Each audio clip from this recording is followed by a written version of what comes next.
hat and anal probe. Dude, have you heard the new Weezer album? No, I haven't. I'm not really into that kind of music.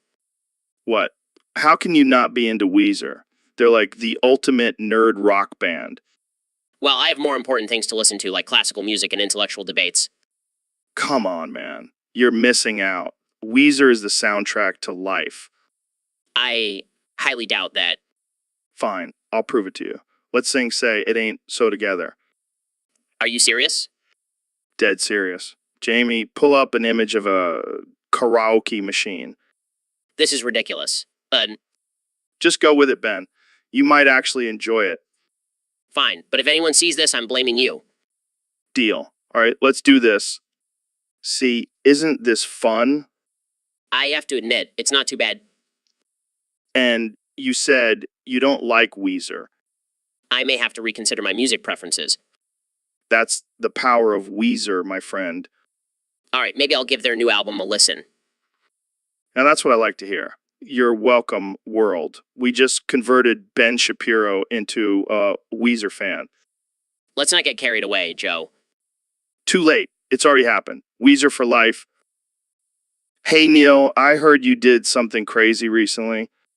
Oh yeah, I deleted my entire System 32 folder.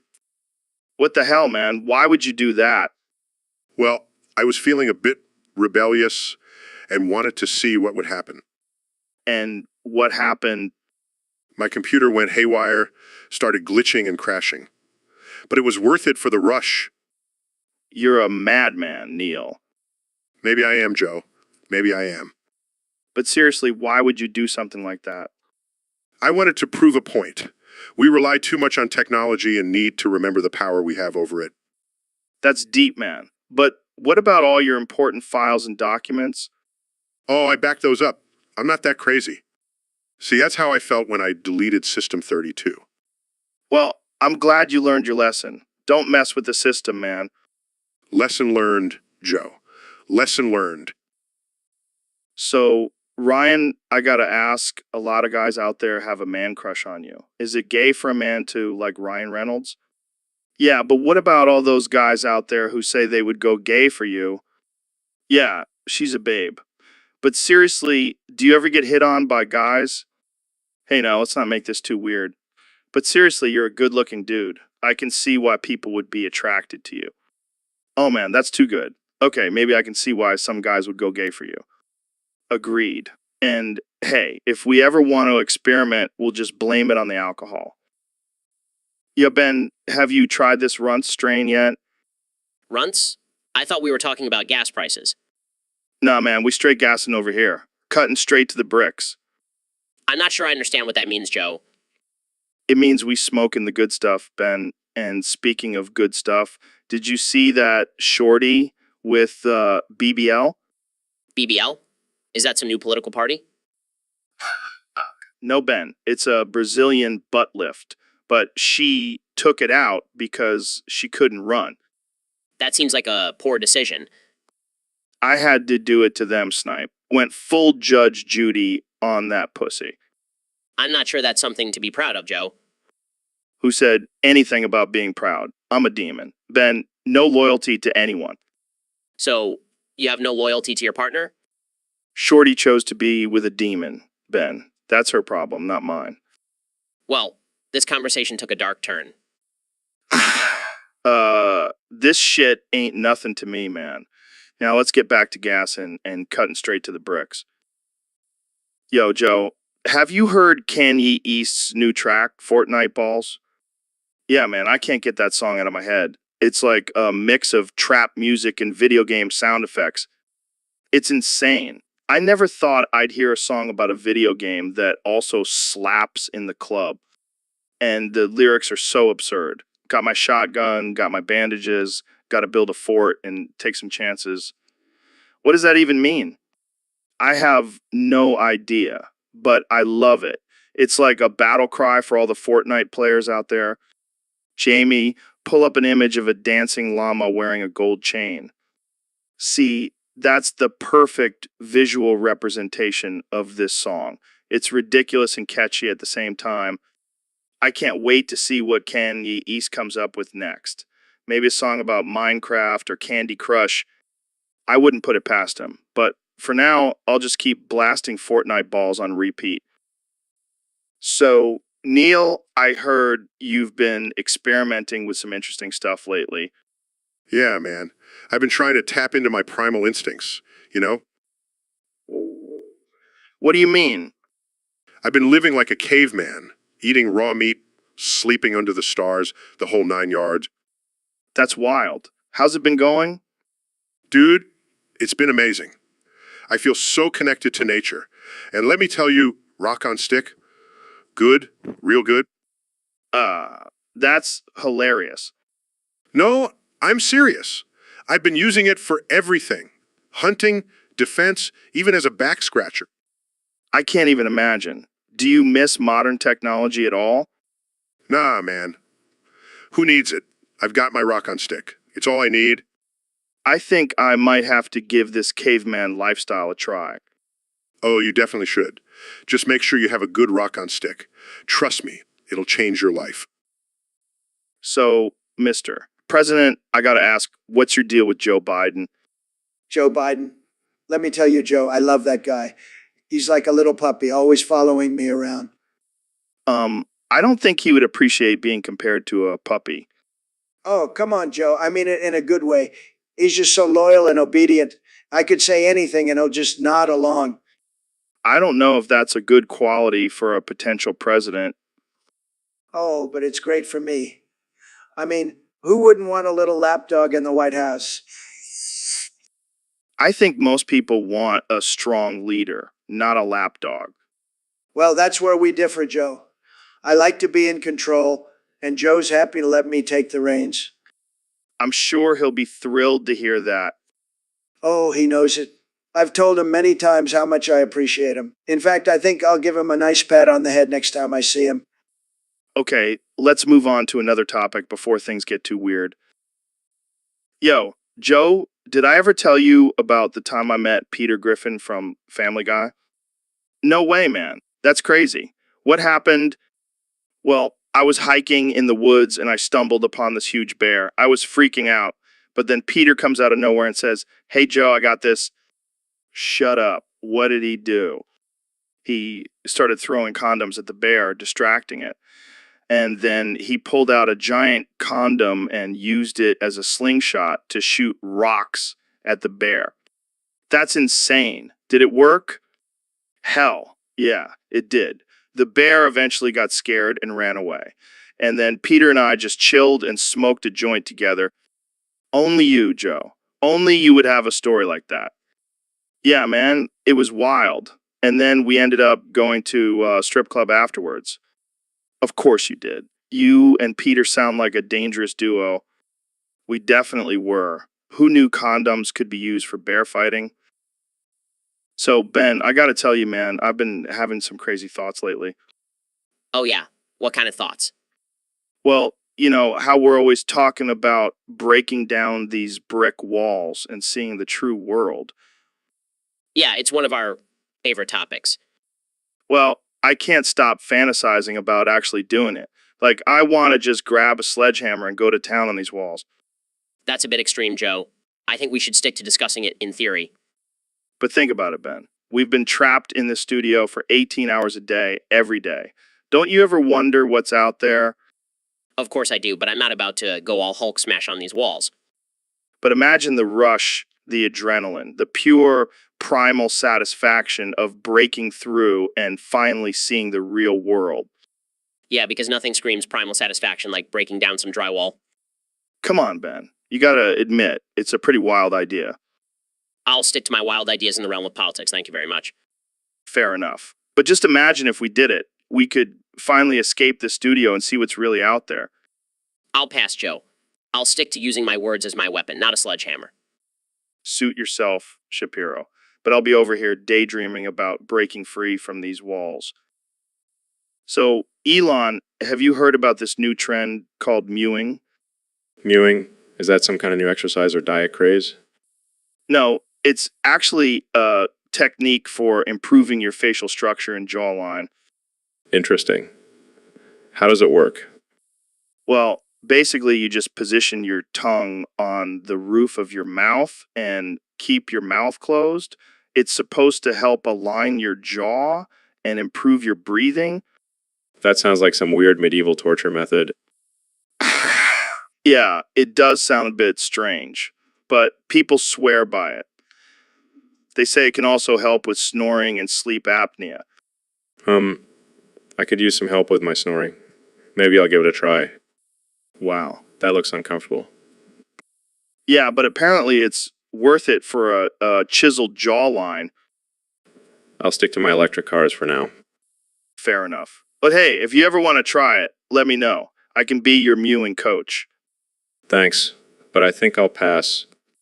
Suit yourself. But just remember, a strong jawline is the key to success. Right, because that's what people look for in a CEO. Hey, you never know. It could give you an edge in the boardroom. All right, I'll keep that in mind. Thanks, Joe. Anytime, Elon. Keep on mewing, my friend. Dude, did you hear about that guy who had a heart attack on the show last week? Yeah, man. It was crazy. He was talking about how Shrek is love, Shrek is life, and then boom, heart attack. Rick, really? That's what is it for him, not some hardcore Emma or psychedelics. No, just a big green ogre. But hey, to each their own. I mean, I've heard some weird stuff on this show, but that takes the cake. Shrek, man. I wonder if he went to the afterlife and saw Shrek waiting for him. Can you imagine? Welcome to the swamp, brother. You're one of us now. Well, at least he went out in a unique way. Shh. We'll be his forever love. Oh my God, Ben. I think I just broke my toe. Joe, we're live. Can we please focus on the topic at hand? How can I focus when my toe is throbbing in pain? I can't even think straight. All right, fine. Let's talk about world hunger. It's a serious issue that needs to be addressed. Yeah, I know. But have you ever tried eating a steak while your toe is broken? It's impossible. Joe, this is not the time for your carnivorous tendencies. Millions of people are starving around the world. Oh, sorry, Mr. Intellectual. Let's just solve world hunger with your big brain. It's not about my intelligence, Joe. It's about using our resources to help those in need.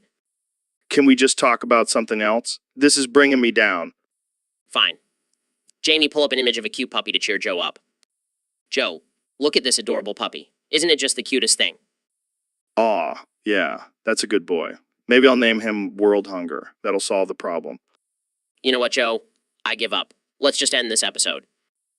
All right, let's go eat some steaks. My toe can handle it now.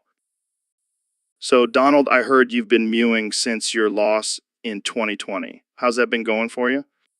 Let me tell you, Joe, it's been tremendous. Absolutely tremendous. I've been practicing my mewing every day. I'm going to mow Biden so hard.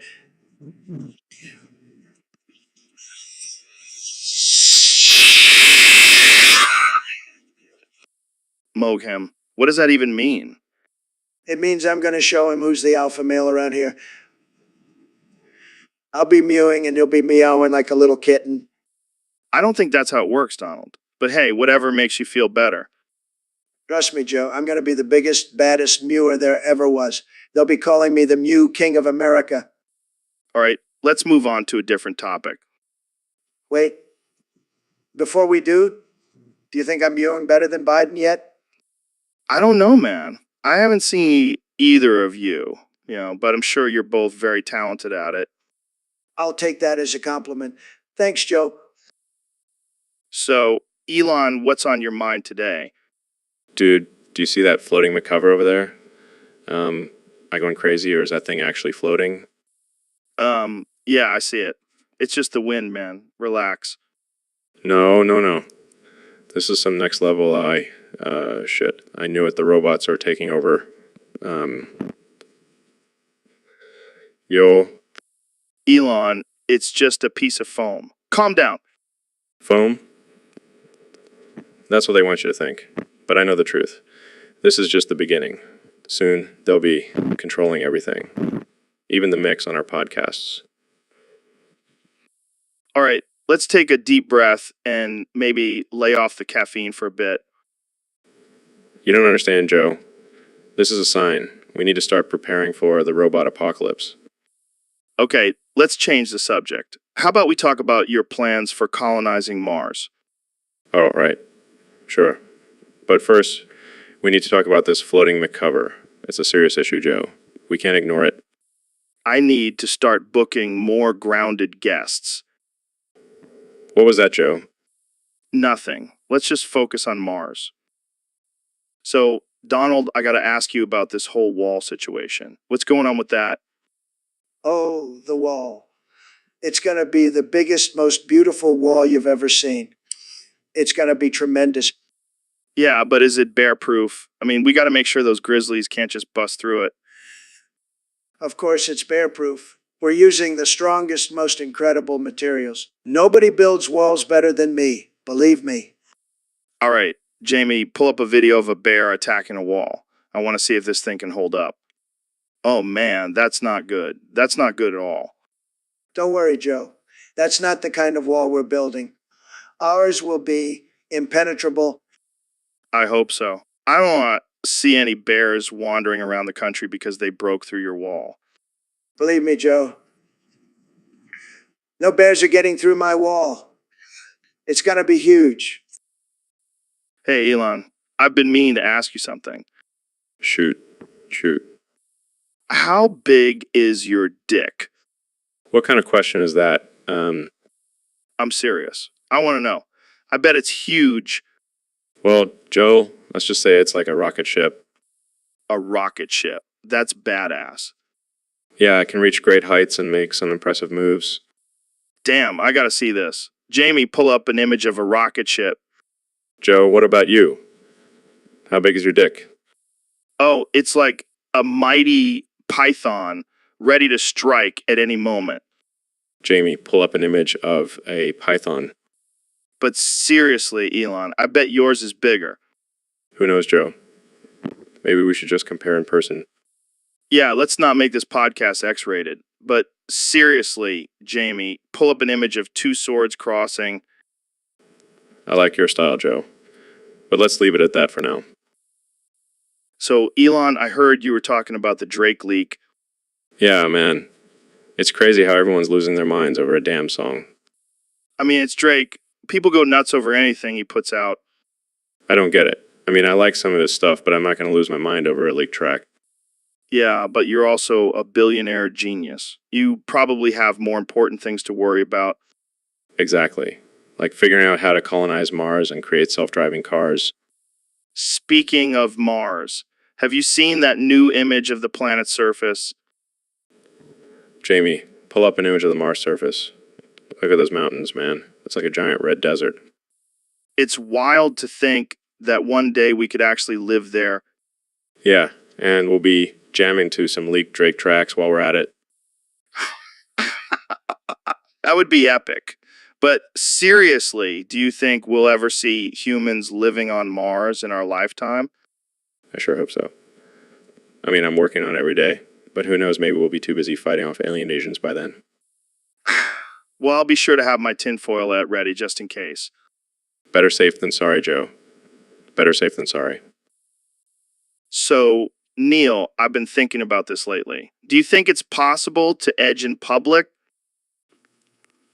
Joe, what the hell are you talking about? You know, like edging, when you're about to climax, but you stop yourself and prolong the pleasure. Oh, man. You never fail to surprise me with your topics, Joe. But to answer your question, yes, I suppose it's possible. But why would you want to do that in public? Well, imagine the thrill, the risk, the possibility of getting caught. It's like a rush, you know. I can't say I share your enthusiasm for public edging, Joe. But hey, to each their own. Jamie, pull up an image of a crowded park on a sunny day. Now imagine doing it in the middle of that park with people all around you. I think I'll stick to my private bedroom for that kind of activity, Joe. Fair enough, Neil. But I'm telling you, there's a whole world of possibilities out there. I'll leave the public edging to you. Joe, I'll stick to exploring the mysteries of the universe. So, Mr. President, I hear you've got a new orange juice brand. That's right, Joe. The best orange juice you've ever tasted. It's going to make all the other orange juices look like losers. What makes your orange juice so great? Well, first of all, it's made from the best oranges, the most beautiful, juiciest oranges you've ever seen. And we use the best hands to squeeze them. None of that fake hand squeezing like those other brands. And what's the name of this amazing orange juice? It's called Trump's Bigly Orange Juice. Catchy, right? I can see the marketing potential, but why orange juice? You're known for your love of Diet Coke. Joe, let me tell you, orange juice is the new Diet Coke. It's going to be huge.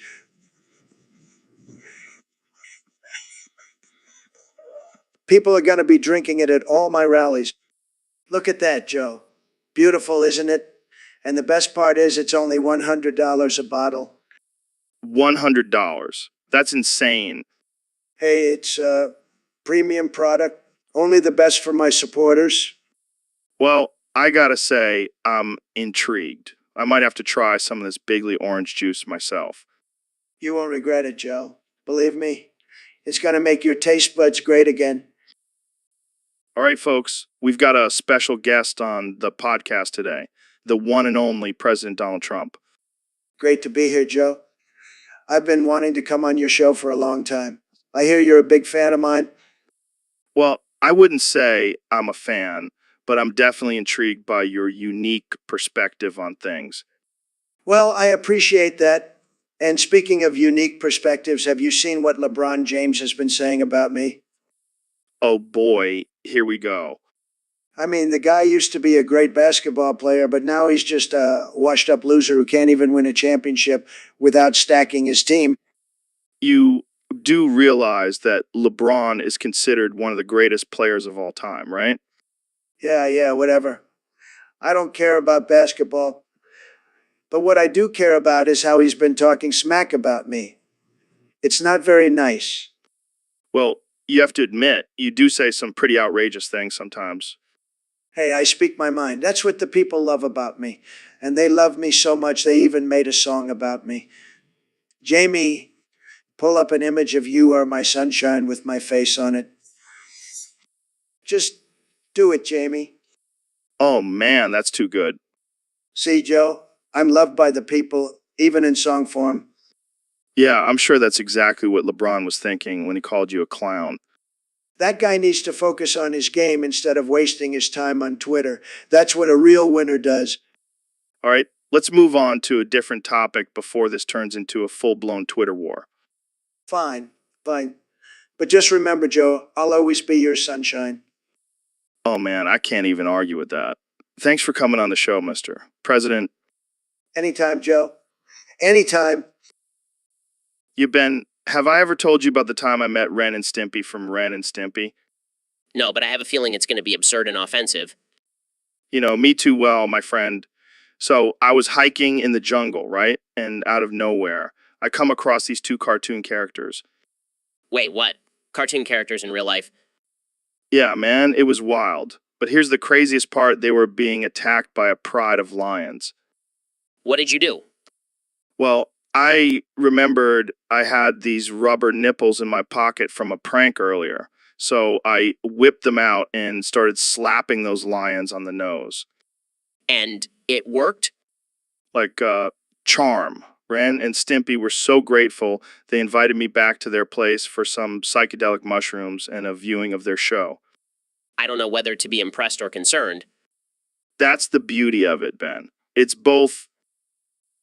Dude, have you heard about the giant humanoid corpse beneath Apple's headquarters? What the fuck, man? Are you serious? Dead serious. It's like 20 feet tall and still twitching. That's some next level shit. How is it even possible? Apparently, it's doing the calculation work of 150 supercomputers. Can you imagine? That's insane. But why is it there? No one knows. Some say it's a government experiment gone wrong. Others think it's an alien. Or Maybe it's just a really tall guy who got too high and ended up there. That would be one hell of a trip. But seriously, what do you think it could be? I have no idea, man. But I want to see it for myself. Same here. Let's make it happen. We'll go on a road trip to Cupertino. Yes. And we can bring some weed for the giant too. Maybe it'll calm it down. Oh man, this is going to be epic. The Joe Rogan Experience investigates the giant humanoid corpse. Only on the Joe Rogan Experience. All right, let's wrap this up before we get too high and start believing this shit is real. Good call. Thanks for having me, Joe. Anytime, man. Keep pushing the boundaries of science and technology. Will do. Later, Joe. Later, Elon. And remember, stay weird. Walls? Bricks. Bricks. Sturdy, Stuck. trapped, Break. holes, Escape. freedom, Sweat. effort, Push. Push. struggle, Determination. persistence, Together. teamwork, Breakdown. progress, Victory. celebration, Endurance. Endurance. stamina, Exhaustion. relief, Rest. Rest. renewal, Ready. Walls. finally, So, Mr. President, I've been hearing a lot about these seizures you've been having lately. What's going on there? Joe, let me tell you, these seizures are no big deal. Just a little twitch here and there. Very normal for someone with my level of genius. Hmm. And what do you think is causing them? Well, some people say it's because I'm under a lot of stress, but I say it's because my brain is constantly firing at a higher level than anyone else's. Interesting theory. But have you considered it might be a side effect of all those Big Macs you've been eating? Joe, I have the best diet. Nobody eats like me. And let me tell you, those Big Macs are the best. No one can deny it. Right? Well, maybe you should cut back on the fast food and see if that helps with the seizures. I'm not going to let some seizure stop me from being the best president this country has ever seen. And if that means eating a few more Big Macs, so be it. Okay, Mr. President. But maybe just try some Kyle every once in a while. Kyle, that stuff is for losers. I prefer my greens in the form of a shamrock shake. Keeps me sharp. Dude, have you noticed the fog lately? the fog. Yeah, man, it's been getting thicker and thicker every day. It's like the mist from that Stephen King movie, The Fog. Except it's not a movie. It's real life, and it's coming for us. What do you mean? What do you mean? The fog is alive, Joe. It's a living entity, here to take over the world. Are you serious right now? Deadly serious. It's been slowly creeping in, enveloping everything in its path. So, what do we do? We have to embrace it, Joe. Become one with the fog. And how do we do that? By inhaling it, of course. It's the only way to truly understand its power. I don't know, man. That sounds pretty risky. Trust me, Joe. The fog is our future. Embrace it or be consumed by it. The choice is yours. Ben. Yes, Joe? Ben, have you ever thought about what it would be like to have a third arm? Joe, I don't think that's a relevant topic to discuss on this show. But just imagine, Ben, you could do so many things with a third arm. You could hold more guns. You could pet more dogs. You could even give yourself a high five. Joe, I highly doubt anyone would want a third arm. It would just be a hindrance. But think about it, Ben. You could have one arm for writing, one for typing, and one for scratching your butt. Joe, I think we should move on to a more important topic. Fine, Ben. But just remember, if you ever change your mind about that third arm, I know a guy who can make it happen. Yeah, what's up, Joe? Have you ever been to that village in Wales? Lon Fairpol Gwyngyl Gogrichwan Drobal Lunticilio Gogoch? Yeah, I've been there a few times. It's a mouthful to say, but man, it's a beautiful place. Really. What's so great about it? Well, first of all, the name is just ridiculous. I mean, can you imagine trying to say that after a few hits of DMT? Yeah, man. I can barely say it's sober, but besides the name, the village itself is like something out of a fairy tale. Rolling hills, quaint cottages, and the people are so friendly. Sounds like a nice place to get away from the craziness of La. Definitely. And the food there is amazing. They've got this local dish called cawl that's like a hearty stew, perfect for those cold Welsh winters. Damn, now I'm hungry. Oh, and you have to check out the local pub. They have the best selection of Welsh ales. Jamie, pull up an image of a pint of Brains Dark. That's the good stuff. That's the good stuff. Just looking at that makes me want to hop on a plane and head back there. Well, maybe we'll take a trip there together someday, Joe. That sounds like a plan, Joe. Just don't ask me to say the name of the village after we've had a few pints. Ben Shapiro, Joe Rogan. I've been wanting to talk to you for so long, but every time I try, I just end up screaming. I know, I've been hearing that a lot lately. Maybe you should try some deep breathing exercises. No, I need to talk to you about important stuff, like aliens and weed and gorillas. Oh, I see.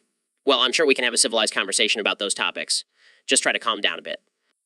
Okay. Let's start with aliens. Do you believe they exist? As a man of logic and reason, I cannot definitively say yes or no, but I do find the possibility intriguing. See, that's what I'm talking about. Now let's talk about gorillas. Did you know they can bench press more than the average human? Fascinating. But I'm more interested in discussing the economic impact of legalizing marijuana. Oh, you mean the devil's lettuce? Come on, Ben. Let's light one up and have a real conversation. I'll pass, but I'll gladly discuss it with you. As long as you promise not to scream in my face. Deal. Now let's get back to screaming about aliens and gorillas.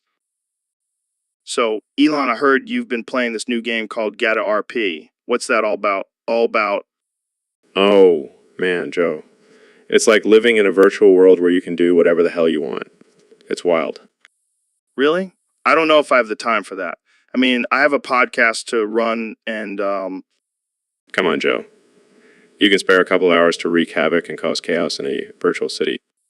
I don't know, man. I'm not really into that kind of stuff. Trust me, it's a whole new level of adrenaline rush. Plus, you can customize your character and drive all kinds of crazy vehicles. All right, fine. But I better not get addicted to this game. Don't worry, Joe. I'll make sure to pull you out of the game before you become a virtual criminal mastermind. Whoa, that looks intense. Okay, I'm in. Let's do this. Yes, this is going to be epic. We'll be unstoppable in the virtual world. I can't believe I'm actually considering this. Just wait until you try it, Joe. It's a whole new level of gaming. Trust me. Oh man, this is going to be insane. I can't wait to see what kind of chaos we can cause. That's the spirit, Joe. Let's go cause some virtual mayhem. Yo, Jamie, pull up an image of a chimpanzee riding a unicycle. Look at that shit, Jamie. That's some next level monkey business. You know what's crazy? I heard that chimps have the strength of like 10 men. Can you imagine if they started training them for MEMA? They'd be unstoppable. But then again, they might just start flinging their poop at each other instead of throwing punches. Speaking of poop, pull up a picture of that giant inflatable pile of shit that was at that festival. I can't believe people actually paid money to see that. What is wrong with humanity? All right, last one. Show me a photo of Elon Musk smoking a joint on the Joe Rogan Experience. Classic. So, Neil, I heard you've been dominating in the competitive Team Fortress 2 scene lately. Yeah, I've been putting in some serious hours is heavy. My aim is on point. Well, I've got a bone to pick with you. You've been talking smack about my favorite game, and I won't stand for it. Oh, really? And what are you going to do about it, Joe? I'll tell you what I'm going to do. I'm going to dose all the public servers for Team Fortress 2 until you apologize and admit that it's the best game ever made. That's a pretty extreme response, Joe. You might get banned from the game for that. I don't care. I'll take down the whole damn game if I have to. You can't disrespect my game and get away with it. You know what, Joe? I accept your challenge. Let's settle this in a 1v1 match. Heavy versus heavy. You're on Tyson. And when I win, you better be ready to eat your words and praise the greatness of Team Fortress 2. Bring it on, Rogan. But I warn you, I'm not holding back. This is war. Oh, it's on like Donkey Kong. Let's do this. All right, Ben, I gotta talk to you about something that's really pissing me off. What's got your knickers in a twist, Joe? My topic on the Discord server. Nobody's voting for it. I mean, come on, man. I thought people were into crazy conspiracy theories. Well, maybe your theory just isn't crazy enough. Have you considered adding lizard people into the mix? Lizard people. That's amateur hour, Ben. I'm talking about interdimensional beings controlling our every move. Oh, please, Joe. That's just silly. If anyone's controlling us, it's obviously the Illuminati. Oh, don't even get me started on the Illuminati. They're just a distraction from the real powers at play. All right. I'll admit, your theory does have some merit, but maybe you just need a better marketing strategy. Marketing. This isn't some product I'm trying to sell, Ben. This is the truth. See, Ben, even Jamie knows what's up. It's time for people to wake up and see the reality of our world. Well, I can't argue with that, but maybe instead of being pissed, you should use this as motivation to make your theory even crazier. That's how you'll get the votes. You know what? You're right. I'm going to go add some Bigfoot sightings and alien abductions to my theory. That'll get their attention. Now you're thinking, Joe. Now you're thinking. All right. Welcome to the Joe Rogan Experience, where we talk about all things crazy, absurd, and offensive. Today, we're going to dive into the world of gaming and talk about one of my favorite games, Team Fortress 2. And let me tell you, folks, if you're not playing as the scout, you're doing it all wrong. This little speed demon is hands down the best class in the game. I mean, just look at him. He's like a little crackhead running around with a scattergun and bat, taking out enemies left and right. Plus, he's got that double jump that makes him impossible to hit. It's like playing against a fly on crack. Jamie, pull up an image of the scout doing his signature taunt. Look at that. He's taunting while running circles around his enemies. That's some next level trolling right there. And let's not forget about his speed boost ability. You can literally run circles around your opponents and they won't even know what hit them. I don't know about you, but I like my gaming experience to be fast-paced and chaotic. And the Scout delivers that in spades. So if you're not already playing as the Scout in Team Fortress 2, I highly suggest you give it a try. Trust me, you won't regret it. This has been the Joe Rogan Experience, where we talk about all things absurd and offensive. See you next time, folks. Yo, Elon, have you heard about this petition I started What petition? to bring back the II sponge? What the hell is an AI sponge? It's this sponge that has artificial intelligence and can clean your whole house. That sounds ridiculous.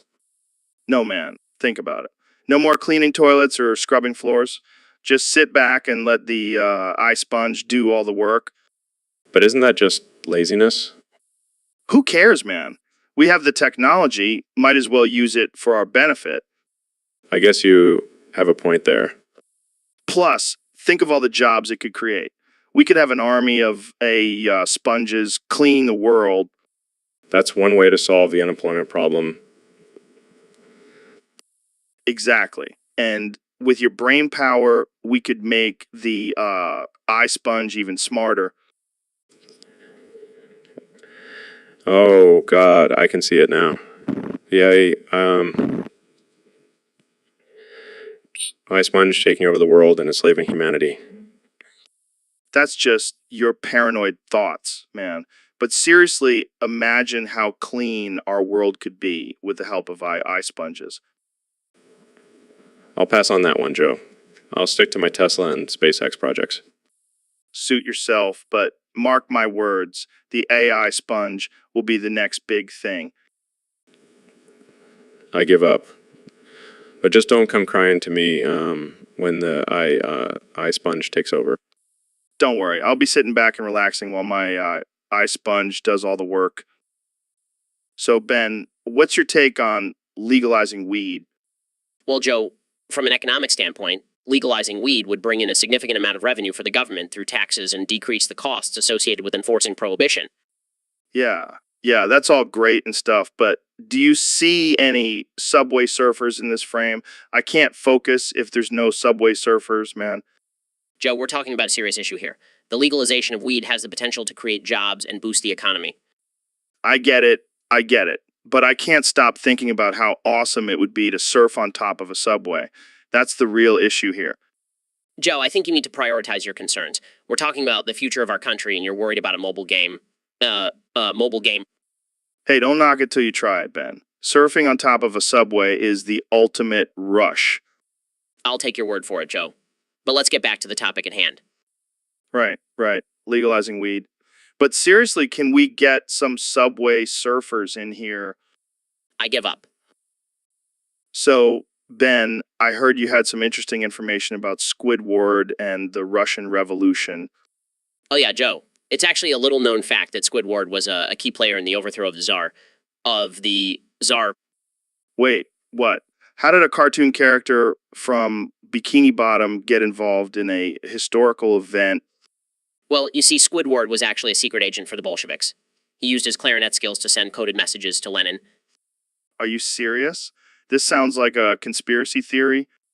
Oh, it's not a theory, Joe. It's a fact. Squidward was a mastermind behind the whole thing. But how did he even get to Russia? He used his tentacles to hitch a ride on a passing submarine. And the rest, as they say, is history. This is blowing my mind, Ben. Who thought Squidward had such a secret past? It just goes to show you never truly know someone until you've seen them in the midst of a revolution. Well, I guess we'll have to start paying more attention to our cartoon characters. Thanks for enlightening us, Ben. Anytime, Joe. Now let's go get some elk meat and talk about the Illuminati. So, Ben, what's been on your mind lately? Well, Joe, I've been thinking about the rise of femboyism in society and how dangerous it can be. Femboyism. What the hell is that? It's the glorification of men dressing and acting like women, and it's becoming more and more prevalent in our culture. Oh man, I can already hear the social justice warriors sharpening their pitchforks. Exactly, Joe. They're trying to normalize this behavior, and it's a threat to traditional masculinity. But what's so dangerous about it? It blurs the lines between genders and confuses our youth. Plus, it goes against the natural order of things. I can see where you're coming from, but isn't it just a personal choice? No, Joe. It's a slippery slope. Next thing you know, we'll have men identifying as horses and marrying their pet goats. Okay, that escalated quickly. But seriously, isn't it just a fashion trend? No, Joe, it's a movement with a political agenda. They want to destroy the traditional family structure and undermine our values. Wow. You really think it's that serious? Absolutely, Joe. We need to stand up against this femboyism and protect our society from its destructive influence. Well, there you have it, folks. Ben Shapiro, always keeping it real and stirring up controversy. Thanks for joining us, Ben. Ben, Anytime, Joe. But seriously, watch out for those horse-loving, goat-marrying femboys. They're a real threat. so Ben, I've been thinking about this a lot lately. What if I just shot you right now? Wait, why would you even say something like that? I don't know, man. It's just a thought. Like, you're always talking about gun rights and stuff. What if I exercised my Second Amendment, right, and just took you out? Joe, that's not funny. Put the gun down. Oh, come on, Ben. Don't be such a buzzkill. It'll be like a social experiment or something. This is not a social experiment, Joe. This is my life. Fine. I won't shoot you. But just know that I could if I wanted to. Can we please move on to a different topic now? Oh, I know. Jamie, pull up an image of a target. I'll show Ben what he would look like with a few bullet holes in him. Joe, I'm begging you. Please don't. Relax, Ben. I'm just messing with you. But seriously, let's talk about something else before I accidentally pull the trigger. Haha. Very funny, Joe. Can we please just move on? All right. We can move on. But just know, I've got my eye on you. So, Trump, I got to ask you something. Why is it that every time I go to Walmart, there's like 10 Down syndrome, people checking my receipt at the entrance? Well, Joe, let me tell you, those people are the best at checking receipts. They have an eye for detail like nobody else. Plus, they're just happy to have a job. It's a beautiful thing. Yeah, but why specifically at Walmart? Is there some kind of conspiracy going on? No, it's just a coincidence. Plus, Walmart is a big supporter of people with disabilities. They're doing a great job, fantastic job. Interesting. But don't you think it's a little strange that they're all at one specific store? Look, Joe, I don't have time to worry about that. I'm busy making America great again. Let's focus on the real issues like building that wall. All right. I hear ya. But seriously, next time you go to Walmart, just take a look around. It's like a Down syndrome convention. Well, maybe they just really like the low prices. Jamie, pull up an image of a Walmart receipt. See, even they can see the savings. All right. I'll give you that one. But seriously, we should look into this. Joe, trust me, there's nothing to look into. Now, let's talk about something more important, like how I have the best ratings on The Apprentice. So, Neil, I heard you have some thoughts on this bucket. Oh yeah, Joe. This is no ordinary bucket. This bucket contains the dying wish of every man here. What the hell are you talking about, Neil? Think about it, Joe. Every man has a dream, a goal, a desire that they want to achieve before they die. And this bucket holds all of those wishes. That's heavy, man. What's in this bucket? Well, let's see. We have John's wish to climb Mount Everest, Tom's wish to win the lottery, and Bill's wish to finally beat his high school bully. Damn, that's deep. But why is this bucket so important? Because it serves as a reminder, Joe. A reminder that life is short and we should all strive to fulfill our wishes before it's too late. That's some deep shit, Neil. I'm going to start carrying around a bucket with me everywhere I go. I wouldn't recommend that, Joe. But hey, it's your bucket. Do whatever you want with it. Thanks, Neil. I feel like I just had a spiritual awakening. Glad I could help, Joe. Now let's go fulfill some wishes. So, Ben, I've been thinking about starting my own cartel. What? Joe, that's illegal and morally wrong. Yeah, but think about it. I could make millions selling crack. Joe, that's not a good idea. It's dangerous and destructive. But imagine the power and the money. I could be like the Pablo Escobar of our time. Joe, I can't believe I'm saying this, but I think you need to reevaluate your priorities. Jamie, pull up an image of a pile of cash. See, that could be mine if I start this cartel. Joe, that's not worth it. Think about the lives you'll ruin and the violence that will ensue. But, Ben, don't you want to be a part of it? We could be the ultimate duo, the kingpins of the drug world. No. Joe, I'll stick to my conservative principles, thank you very much. Suit yourself. But just remember, when I'm rolling in cash and power, you'll regret not joining me. I highly doubt that, Joe. Now let's move on to a more productive topic. So, Mr. President, have you ever played Team Fortress 2? Of course I have, Joe. I'm a big fan of video games. Huge. Nobody plays video games like I do. All right. So, who do you think is the best class in the game? Well, I have to say the heavy. He's a big guy, powerful, and he has a great gun. Plus, he's Russian. I like that. Interesting choice. I personally prefer the scout, fast, agile, and can double jump. Yeah, but he's a little guy. Not very intimidating. I like my characters big and strong, just like me. Fair enough. But what about the spy? He can disguise himself and backstab enemies. I don't trust spies, Joe. They're sneaky and deceitful. Just like Crooked Hillary said. Okay, moving on. What about the engineer? He can build sentry guns and teleporters. I like the idea of building things, but I prefer to do it in real life, like building a wall. Big, beautiful wall. All right, let's not get political here. How about the Demoman? He can blow things up with his sticky bombs. Explosions. I love explosions. Maybe I'll have to give the Demoman a try. Make Team Fortress 2 great again. Hey, Ben, thanks for coming on the show. No problem, Joe. I'm always happy to come on and educate the masses. Yeah, you do have a way with words. Speaking of which, have you noticed my forehead wrinkles? Oh, are those wrinkles or are you just trying to grow a third eye? Come on, man. That's not cool. Oh, I'm sorry, Joe. Did I hurt your feelings? It's something I'm self-conscious about. Well, maybe if you stopped smoking all that weed, you wouldn't have so many lines on your face. Hey, my forehead wrinkles are a sign of wisdom and experience.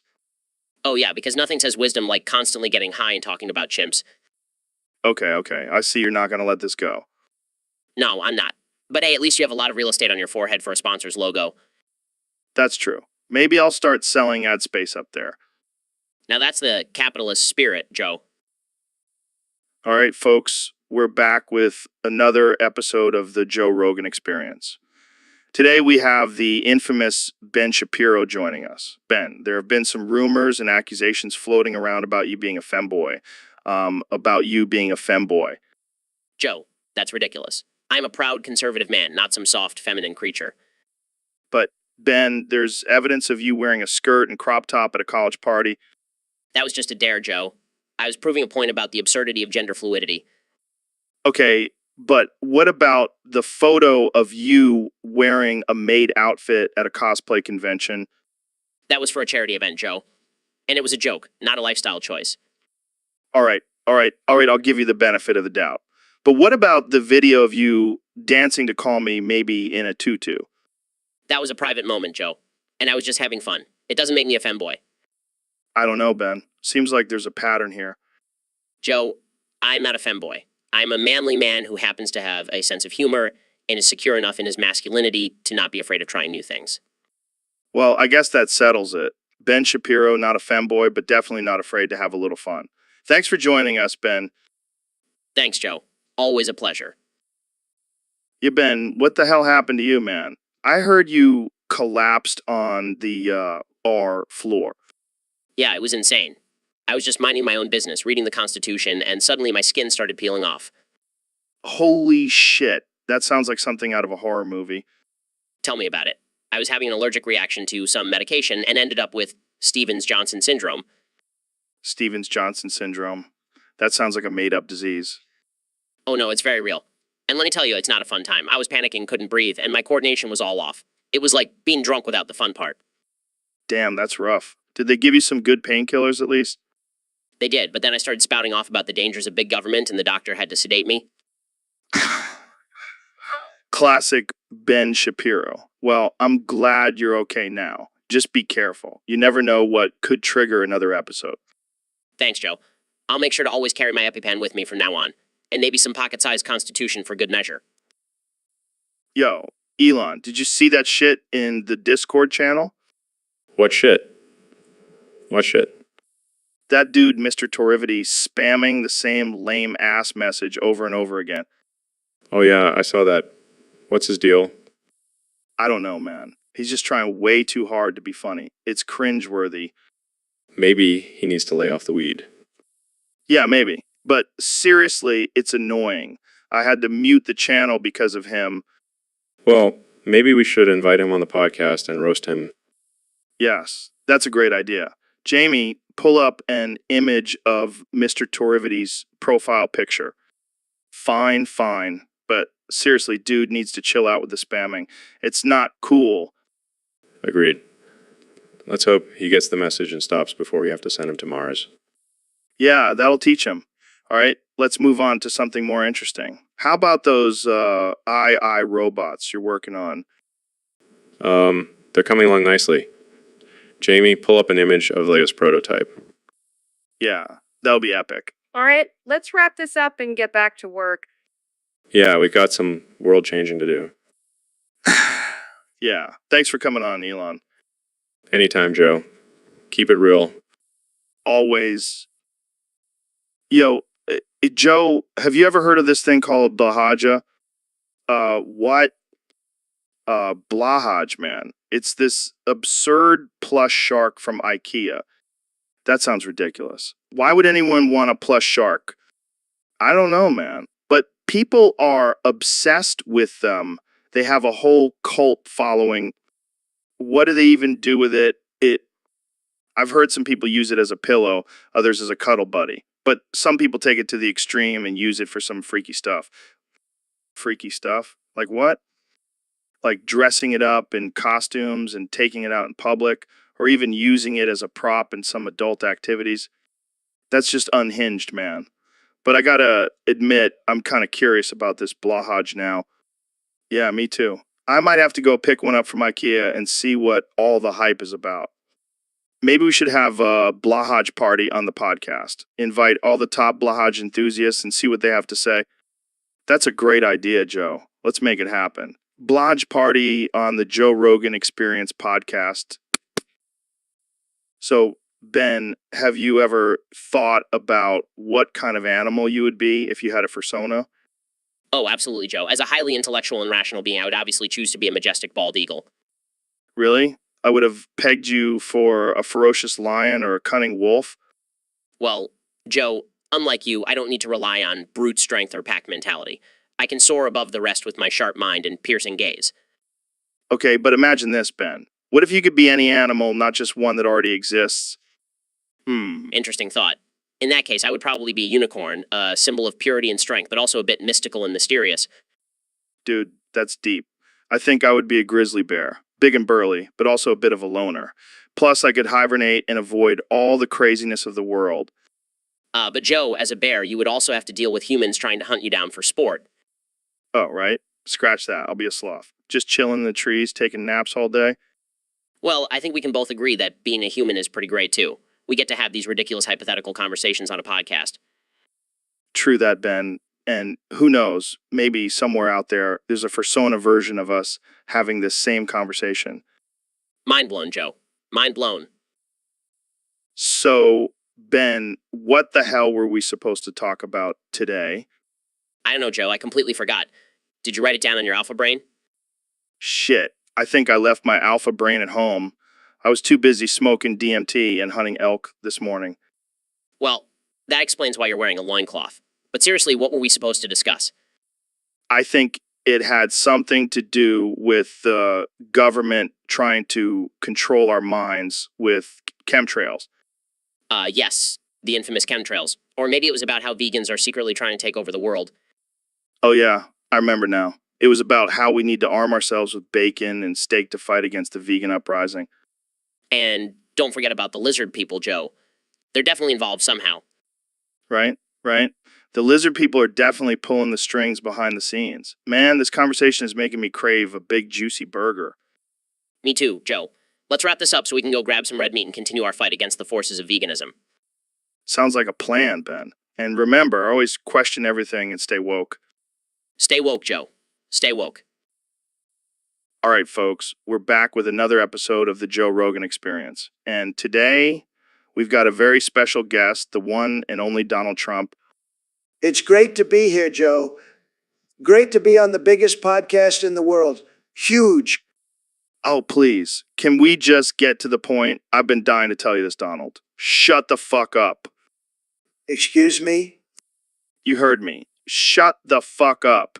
Your constant tweeting and talking is causing chaos and division in this country. It's time to just shut up and listen for once.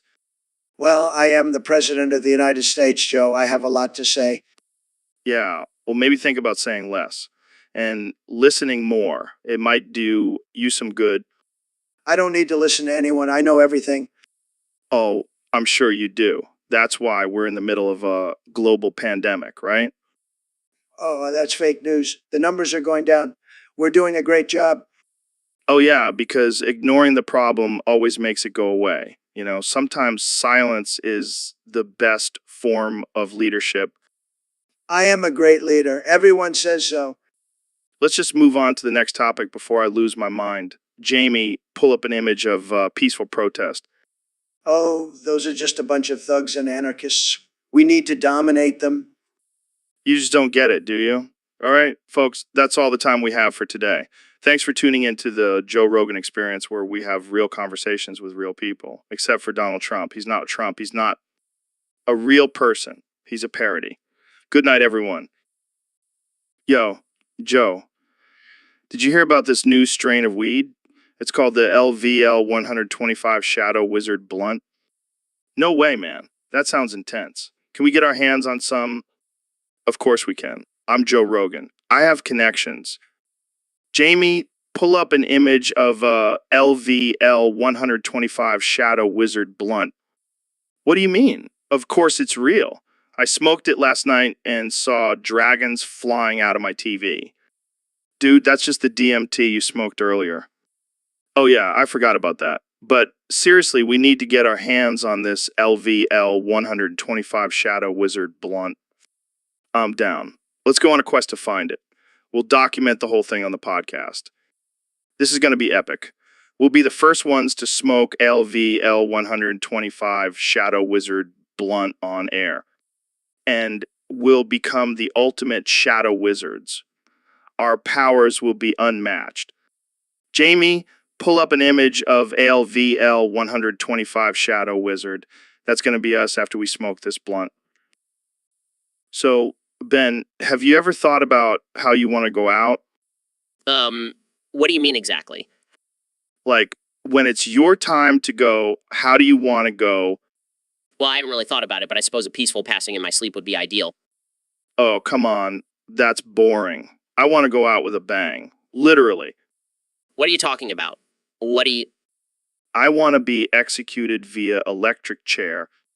What? That's insane. Think about it, Ben. It's the ultimate thrill. Plus, it's a surefire way to make sure I don't come back as a zombie. I highly doubt that's a concern for most people. Well, it's a concern for me, and I want to go out on my own terms.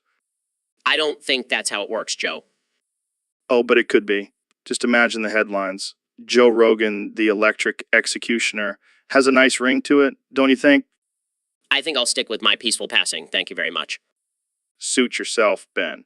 But just know when I'm getting zapped, I'll be thinking of you. That's creepy. Nah, it's romantic. Like a twisted version of Romeo and Juliet. I think we should change the subject now. Fine, fine. But just remember, when I'm gone, I'll be the ultimate legend. So, Elon, I heard you bought Pornhub. Yeah, I figured it was time to combine the powers of porn, video sharing, and video gaming. That's a bold move. What are you going to call this new app? I was thinking Fap2 Fortnite. Has a nice ring to it, don't you think? I can't believe I'm saying this, but I might have to buy the premium version of that. The premium version is going to blow your mind. We're talking VR porn, live streaming of Fortnite battles, and exclusive content from top adult film stars. Jamie, pull up an image of VR porn on Fap2 Fortnite. Maybe we should save that for the after show, Joe. Fair enough. But seriously, this app is gonna be huge. Oh, it's gonna be bigger than SpaceX and Tesla combined. Well, now I know where all your money is going. Hey, at least it's going towards a good cause. Pleasure, entertainment for all. So, Neil, I've been thinking, are we gay for each other? What? Where did that even come from, Joe? I mean, we spend a lot of time together talking about space and stuff, and you're a pretty good-looking guy. Joe, I think you're just confusing our bromance for something else. But have you seen the way we look at each other? It's like there's some cosmic connection between us. Joe, I hate to break it to you, but I'm happily married. And I'm pretty sure you're married too. Yeah, but that doesn't mean we can't have a little fun on the side, right? I think I'll pass on that offer, Joe. Let's just stick to talking about science. Fine, but I still think we have some unresolved sexual tension. Jamie, pull up an image of two galaxies colliding. That's what our friendship is like right now. So, Donnie, I gotta ask, is your dick orange like your skin? Laughs at Joe. That's a ridiculous question. Of course not. My dick is a perfect shade of gold, just like my buildings. Gold. I thought you were all about the orange, man. You know, the whole fake tan thing. Look, Joe, I have the best skin, the best dick, believe me. And it's definitely not orange. It's a beautiful natural gold. All right, all right, I'll take your word for it. But seriously, how do you even get that color? Spray tan, tanning bed? I have my own special method, Joe. Let's just say it involves a lot of bronzer and a team of highly skilled makeup artists. Laughs sounds like a lot of work. But hey, whatever floats your boat, man. You know, Joe, I've always said if you can't be with the one you love, love the one you're with. And in this case, that's my beautiful golden dick. Laughs. Well, there you have it, folks. Straight from the horse's mouth. Donald Trump's dick is not orange, it's gold. Thanks for joining us on the Joe Rogan Experience, folks. So, Joe, I have a confession to make. What's up, Joe? I have a huge kink for goth mommy girls. What the hell, Joe? I never would have guessed that. Yeah, man. There's just something about their dark, mysterious vibe that really gets me going. So, what exactly is it about these goth mommy girls that turns you on? Well, I've always had a thing for strong, dominant women. And when you throw in the goth aesthetic, it just takes it to a whole other level. I can see that. So, have you ever been with a goth mommy girl before? Unfortunately, no. But it's definitely on my bucket list. I want to be pegged by one someday. You never cease to surprise me, Joe. Well, here's to hoping your goth mommy girl dreams come true. Cheers to that, Joe. So, Ben, what's been going on with you lately? Oh, man, Joe, I'm not doing so well. What's the problem? My mom grounded me. What? Why? She found my iFunny account. Your what? iFunny. It's this app where you can post memes and stuff. And your mom grounded you for that? Yeah, she said it was too offensive and unhinged. Well, maybe she has a point. You, pretty unhinged. Hey, I'm just speaking the truth, Joe. Yeah, but sometimes you take it a little too far. I can't help it, Joe. It's just my nature. Well, maybe you should tone it down a bit. But then I wouldn't be me, Joe. I'm a controversial figure. Yeah, but you're also a grown man living with your mom. Hey, I can't afford to move out with all these liberal snowflakes trying to cancel me. Maybe if you stopped offending everyone, you wouldn't have to worry about being canceled. You don't get it, Joe. It's a never-ending cycle. They get offended, I get canceled, and then I come back stronger than ever. Well, maybe this grounding will give you some time to reflect on your actions. Yeah, maybe you're right. But I still can't believe she took away my funny account. Maybe you can start a new account and try not to be so offensive this time. I'll think about it. But I can't make any promises, Joe. I'm just an absurd, casual, offensive guy.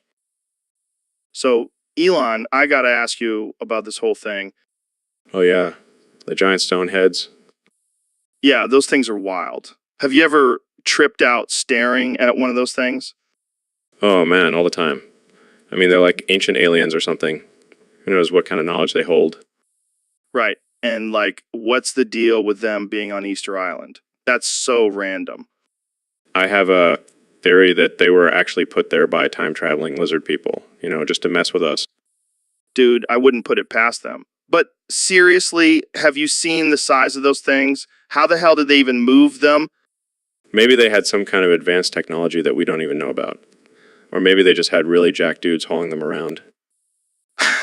Yeah, I can just imagine a bunch of jack dudes grunting and sweating as they try to move a giant stone head. And then they probably took a break to smoke some ayahuasca and contemplate the meaning of life. Classic Easter Island routine. But seriously, those are pretty fascinating. We should go there and trip out on them together sometime. Absolutely. I'll bring my Tesla Cybertruck and we can drive around the island like a couple of madmen. Now that's a trip I can get behind. Let's make it happen. So, Jamie, pull up an image of a gorilla fighting a kangaroo. What do you mean? It's just two animals duking it out. People love that shit. Oh my God, that's amazing. Okay, maybe not appropriate, but definitely hilarious. Fine, fine. How about an image of a cat playing the piano? Seriously, Jamie, a cat playing the piano. This is why I almost killed you last time. I do, but I also love absurd and offensive content. You got to step up your game, man. Now we're talking, see, that's the kind of content that's going to make us go viral. You do that, Jamie. You do that. So, Ben, I heard you have a new book coming out. Yeah, it's called The Death of Reason. It's about how liberals are destroying our country with their emotions and feelings. And feelings. Interesting. But speaking of death, I heard a crazy rumor that you died live on air during one of your speeches. What? No, that's ridiculous. I'm alive and well, thank you very much. Well, you know how the internet loves to spread false information. But imagine if it were true. How would you want to go out? What kind of question is that, Joe? I don't want to die at all. I have too much work to do. Come on, Ben. Let's have some fun with it. Would you want to be mauled by a pack of wild feminists? No, I think I'd prefer a more dignified death, maybe from a heart attack while giving a lecture on the dangers of socialism. Classic Ben. Always sticking to your principles, even in death. Exactly.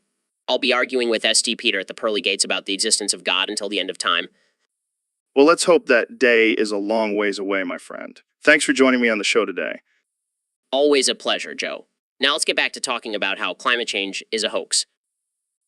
So, Donnie, I heard you ban that mobile game, Pixel Gun 3D, for being pay to win. What's your deal with that? Look, Joe, I'm a winner, and I don't like games that make it too easy for people to buy their way to victory. That's not how the real world works. But isn't that the whole point of mobile games? To make money off of microtransactions? Well, not anymore. I'm putting an end to that. I'm making mobile gaming great again. But what about the players who have spent hundreds of dollars on the game already? Tough luck, Joe. They should have known better than to waste their money on a mobile slop like Pixel Gun 3D. But what about the developers who put their time and effort into creating the game? They can thank me later when I make the gaming industry great again. Besides, they can always make a new game that's not pay to win. It's called innovation, Joe. Wow, that's just cold, Donnie. You're really sticking it to the gamers. Hey, I'm just doing what's best for the country, and if that means banning a mobile game, so be it. Well, there you have it, folks. The President of the United States making controversial decisions on mobile gaming. This has been the Joe Rogan experience, where anything can happen. Dude, did you hear about Joe Rogan? What about him? He had a fucking stroke and died. No way. That's insane. Yeah, and get this. I heard he was trying out some new experimental supplements. Oh man, that's rough. But hey, at least he went out doing what he loved, right? Yeah, talking about DMT and chimps and shit. Classic Rogan. But seriously, that's a wake-up call. We got to take care of ourselves, man. Definitely. I'm going to stick to my elk meat and ice baths from now on. And maybe lay off the weed a little. Now, that's where you're wrong. Weed is a miracle drug. All right, whatever you say, Joe. Rest in peace, fellow Joe. So, Ben, I've been thinking about this rap battle between us. Oh yeah. You think you can handle this flow, Joe? Please, I spit fire on the mic. Have you even listened to my podcast? I have, and I must say your rhymes are subpar at best. Subpar? You're just jealous of my flow, Shapiro. Jealous. Please, I could out-rap you in my sleep. Let's settle this once and for all. Freestyle battle. Winner takes all. Fine by me, but just know I won't hold back. Bring it on, little man. Let's see if you can handle the Rogan. I'll show you what a real intellectual rapper sounds like. Game on. Yo, Ben, you ever just want to punch Donald in the face? Ha. Well, Joe, as a man of logic and reason, I don't condone violence. But I can understand the desire. right? Like he's just asking for it with all those ridiculous tweets. Absolutely.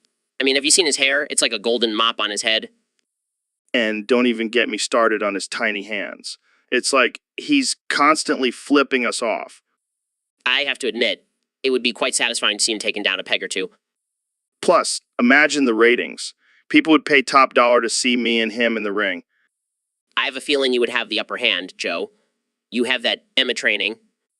Oh yeah, I would definitely have the advantage. But let's be real, I think even my grandma could take down Donald. Well, let's not underestimate him. He does have a lot of hot air to throw around.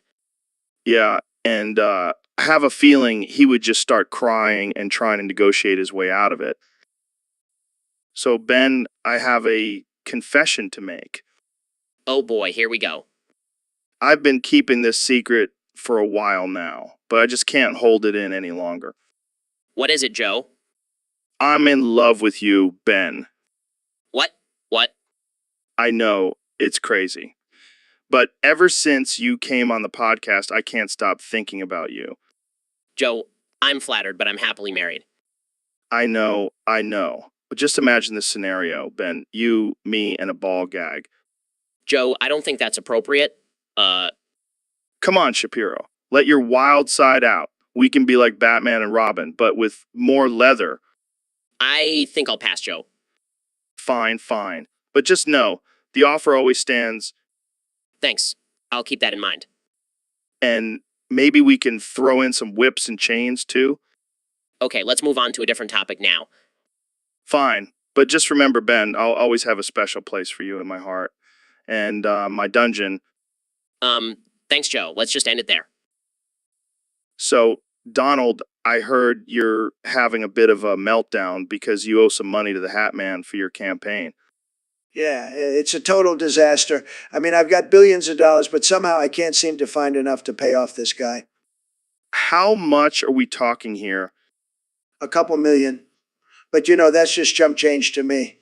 I can easily make that back in one of my golf courses. Oh, yeah, because the world is just clamoring to play golf at a Trump course right now.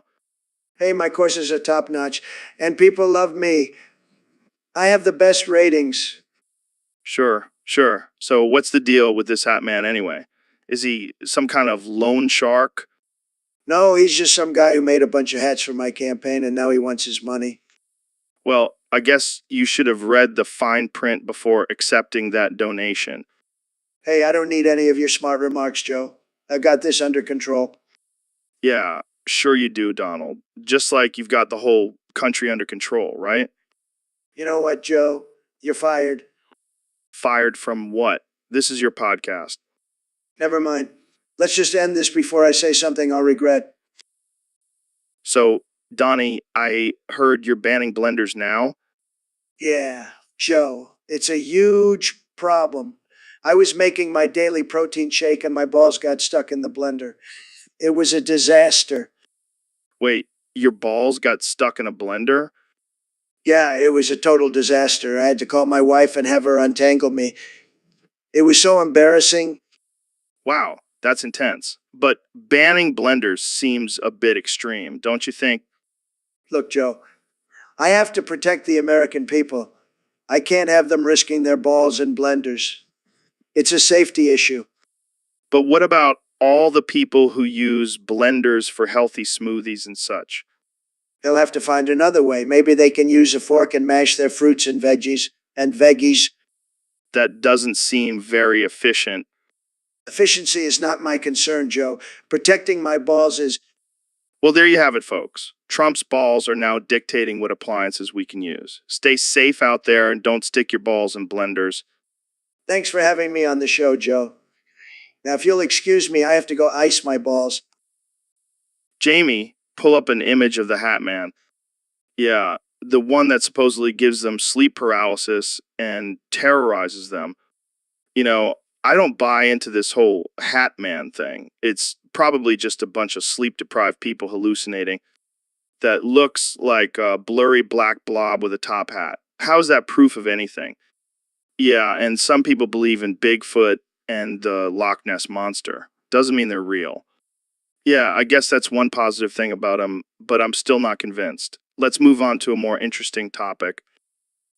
So, Ben, I gotta ask, have you been watching Haluva Boss lately? Haluva boss. No, I haven't. I've been too busy with politics and facts. Come on, man. You gotta check it out. It's this animated show about demons and stuff. I think you'd really like it. I don't know, Joe. It doesn't sound like my cup of tea. Oh, but there's this one character, Luna. She's a badass demon assassin. I have a feeling she might be your type. What are you trying to say, Joe? Nothing, nothing. I just have a feeling you might have a thing for her. It's okay, Ben. We all have our guilty pleasures. I assure you, Joe, I have no interest in cartoon characters. Sure, sure. Jamie, pull up an image of Luna. Look at those curves. Ben, I bet you can't resist.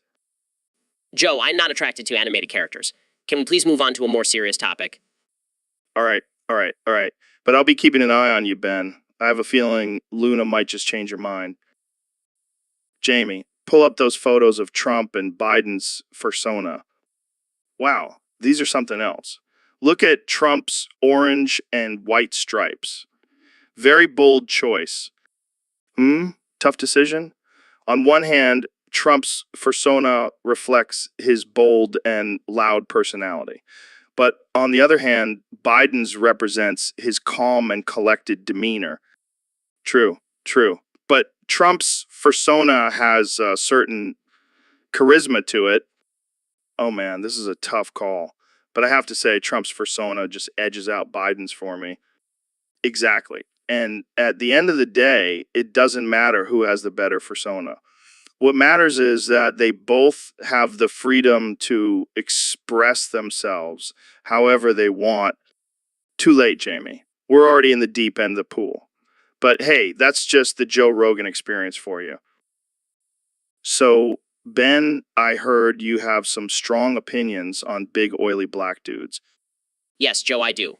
These guys are a menace to society with their massive muscles and intimidating presence. So, Well, I've done extensive research and have found that their bodies are just not built for intellectual pursuits. Their size and strength hinder their cognitive abilities. but what about guys like Dwayne The Rock Johnson or Terry Crews? They seem pretty smart. But that's just an anomaly, Joe.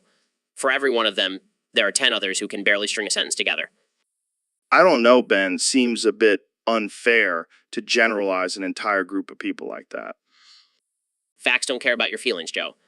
These guys are just not meant to be in positions of power or influence.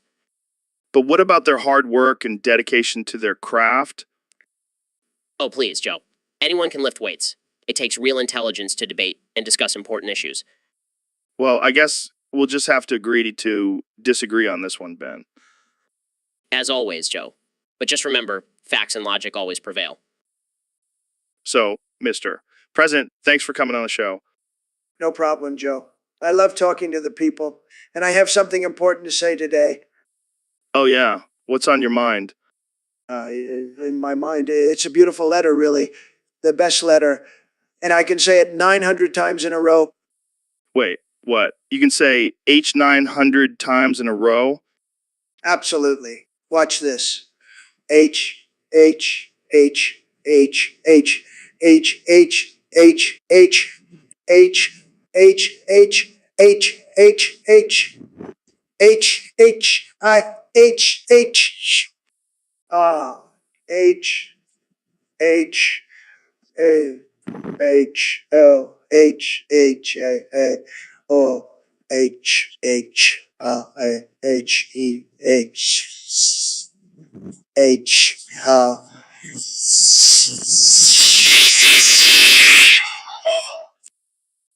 So, Vincenzo, I gotta say, I've been jamming out to your new single. We Are All the Same on SoundCloud, and it's fire. Definitely. And I gotta say, your flow is sick.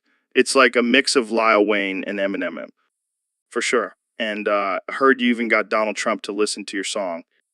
That's wild. What did he say? Classic Trump. But hey, if your music can bring people together, that's a win in my book. Crazier things have happened. Keep doing your thing, Vincenzo. We need more positivity in the rap game. So, Elon, I gotta confess something to you. Oh boy, here we go. I love queefing all up on your face. What the hell, Joe? That's disgusting. I know, but there's just something about your stoic expression that really gets me going. I don't even know what to say to that. And gotta say, it's even better when we have Trump in the studio Why? Why would you bring Trump into this? because he loves it too. He's always asking me to do it louder and longer.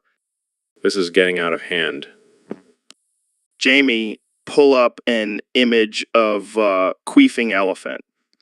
That's basically what I look like when I'm queefing on Elon's face. Can we please change the subject now? Fine, fine. But just know, Elon, that I'll never stop queefing on your face. It's my true passion. I regret ever coming on this podcast. Dude, my balls are itching like crazy today. Yeah, that's rough, man. Maybe you should get that checked out. Nah, it's just a little fungal thing. It'll go away in a few days. Fungal thing? Are you sure it's not some alien parasite trying to take over your body? Oh man, don't even joke about that. I've been watching way too many sci-fi movies lately. Well, you know what they say, the truth is often stranger than fiction. True. But seriously, what's up with your new Tesla Cybertruck? It looks like something out of a dystopian future. Isn't it awesome? I wanted to create a vehicle that could withstand a zombie apocalypse. Oh, great, because that's definitely going to happen. You never know, man. Gotta be prepared for anything. I guess you're right. Maybe I should start stocking up on canned goods and building a bunker. Now you're talking. We'll be the kings of the post-apocalyptic world. And I'll make sure to bring some antifungal cream for my itchy balls. Always prepared. I like it. Heavy breathing, Ben. I think I'm having a stroke. Joe, you're not having a stroke. You're just having a mental breakdown. Gasping. No, I can feel it. My brain is melting. Joe, calm down. You're just high on DMT. Incoherent babbling. I can't feel my face. That's because you're wearing a mask, Joe. Sobbing. I can't do this podcast anymore. I'm a failure. Joe, you're one of the most successful podcasters in the world. Frantic, but what if I'm wrong about everything? What if Bigfoot isn't real? Joe, focus. We have to talk about important issues like the economy and free speech. Panic. I can't think straight. I need some elk meat and alpha brain. Joe, snap out of it. We have a show to do. Sighing. Okay. I'll just go back to talking about chimps and aliens. Hey, Ben, have you heard about this image that kills anyone who looks at it? Yeah, I've heard about it, but I refuse to pull it up because that's Jamie's job. Come on, Ben. Don't be a pussy. Just pull it up. No way, Joe. I have no desire to kill anyone. Oh, come on. It'll be like a social experiment. We can see if it actually works. I'm not risking my life for your entertainment, Joe. Fine, I'll pull it up myself. Oh my God, Ben. It's, Joe? Joe, are you okay? I can't breathe. Oh, no. Did the image kill you? Shut up, Ben. This is serious. I think I'm dying. Okay. I'll pull up the image. Just calm down. Okay. I'm ready. Let's do this. There. Happy now? Joe, are you there? I'm dead, Ben. The image killed me. Oh, man, I can't wait to tell Jamie about this. He's going to be so jealous he missed it. Yeah, I'm sure he'll be devastated. Well, I guess that's the end of the Joe Rogan experience. Thanks for tuning in, folks. Jamie, pull up that picture of a chimpanzee riding a Segway. Joe, why are we looking at a picture of a chimp on a Segway? This is ridiculous. Come on, Ben. It's hilarious. Look at that little guy go. You know what's not hilarious? The fact that I have to defend myself against ridiculous images you keep pulling up. Jamie, pull up a picture of a bald eagle with an American flag in its talons. Oh, now we're talking. That's some patriotic shit right there. Are you trying to trigger me, Joe? Because it's working? Jamie, pull up a picture of the Constitution. Wow, easy there, Ben. We don't want to get too political on this podcast. Too political. You're the one who keeps pulling up random images. Jamie, pull up a picture of a brain. Maybe that will help Joe understand how to have a coherent conversation. Hey, I resent that. I'm the king of off-the-cuff conversations. More like the king of random tangents and distractions. Jamie, pull up a picture of a microphone. Maybe that will remind Joe that we're supposed to be recording a podcast. All right. Let's get back on track. Jamie, pull up a picture of a UFSUC fighter. Finally, something we can both agree on. Yeah, look at those biceps. Jamie, pull up a picture of Ben Shapiro. Really, Joe? You had to go there? Hey, I just want to show our viewers how jacked you are. I'm not sure if I should be flattered or offended. Jamie, pull up a picture of a unicorn. What does a unicorn have to do with anything? Just trying to keep up with the randomness, Joe. Jamie, pull up a picture of Joe Rogan. Oh, come on, Ben. You know, I hate seeing pictures of myself. Well, maybe you should stop asking Jamie to pull up random images then. Jamie, pull up a picture of a smoothie. Oh, good idea. I could use a smoothie right now. Jamie, pull up a picture of a steak. Now you're talking my language, Joe. Jamie, pull up a picture of a bald. So, Neil, I've been practicing my Chinese lately, and I've been thinking about reciting the Bible in Chinese on my podcast. Oh, Joe, that's certainly one way to mix things up on your show. I mean, imagine the reactions from my listeners. They'll be like, what the hell is Joe doing now? I can only imagine. But have you thought about the accuracy of your recitation? Chinese is a complex language. Yeah, I'll probably have to get some help from my Chinese friend. She can correct me if I mess up. Good idea. You don't want to be misquoting the Bible in Chinese. That could lead to some interesting interpretations. Oh man, I can't wait. Jamie, pull up an image of Jesus on the cross for me to practice my Chinese on. This is definitely not what I expected when I agreed to be on your show, Joe. That's the beauty of it, Neil. You never know what's going to happen on the Joe Rogan Experience. It's like a box of chocolates. You never know what you're going to get. Well, I guess I'll just have to sit back and enjoy the ride then. So, Elon, have I ever told you about the time I got robbed at 7-Eleven by Bigfoot? No, but I'm definitely intrigued. How did that happen? Well, I was just minding my own business, getting my usual beef jerky and energy drink, when suddenly this huge, furry creature barges in and demands all the cash from the register. And did you give it to him? Oh yeah, I fought him off with my Emma skills. Of course I gave him the money. I can just picture you trying to take on Bigfoot in a convenience store. Hey, maybe a comedian, but I don't joke about Bigfoot. That creature was no joke, man. Believe you, Joe. I've been working on some technology to track and communicate with Bigfoot, actually. No way. We should definitely collaborate on that. Absolutely. Let's make it happen. Bigfoot, if you're listening, we're coming for you. This is going to be one epic podcast episode. So, Ben, what's been on your mind lately? Well, Joe, I've been doing some research and I discovered a disturbing conspiracy. Oh, yeah. What is it? What is it? They're trying to take away our right to own food blenders. What? That's absurd. How is that even possible? It's all part of their plan to control us. They want to limit our ability to make smoothies and protein shakes. But isn't that against the Constitution? Exactly. It's a direct violation of our rights as Americans.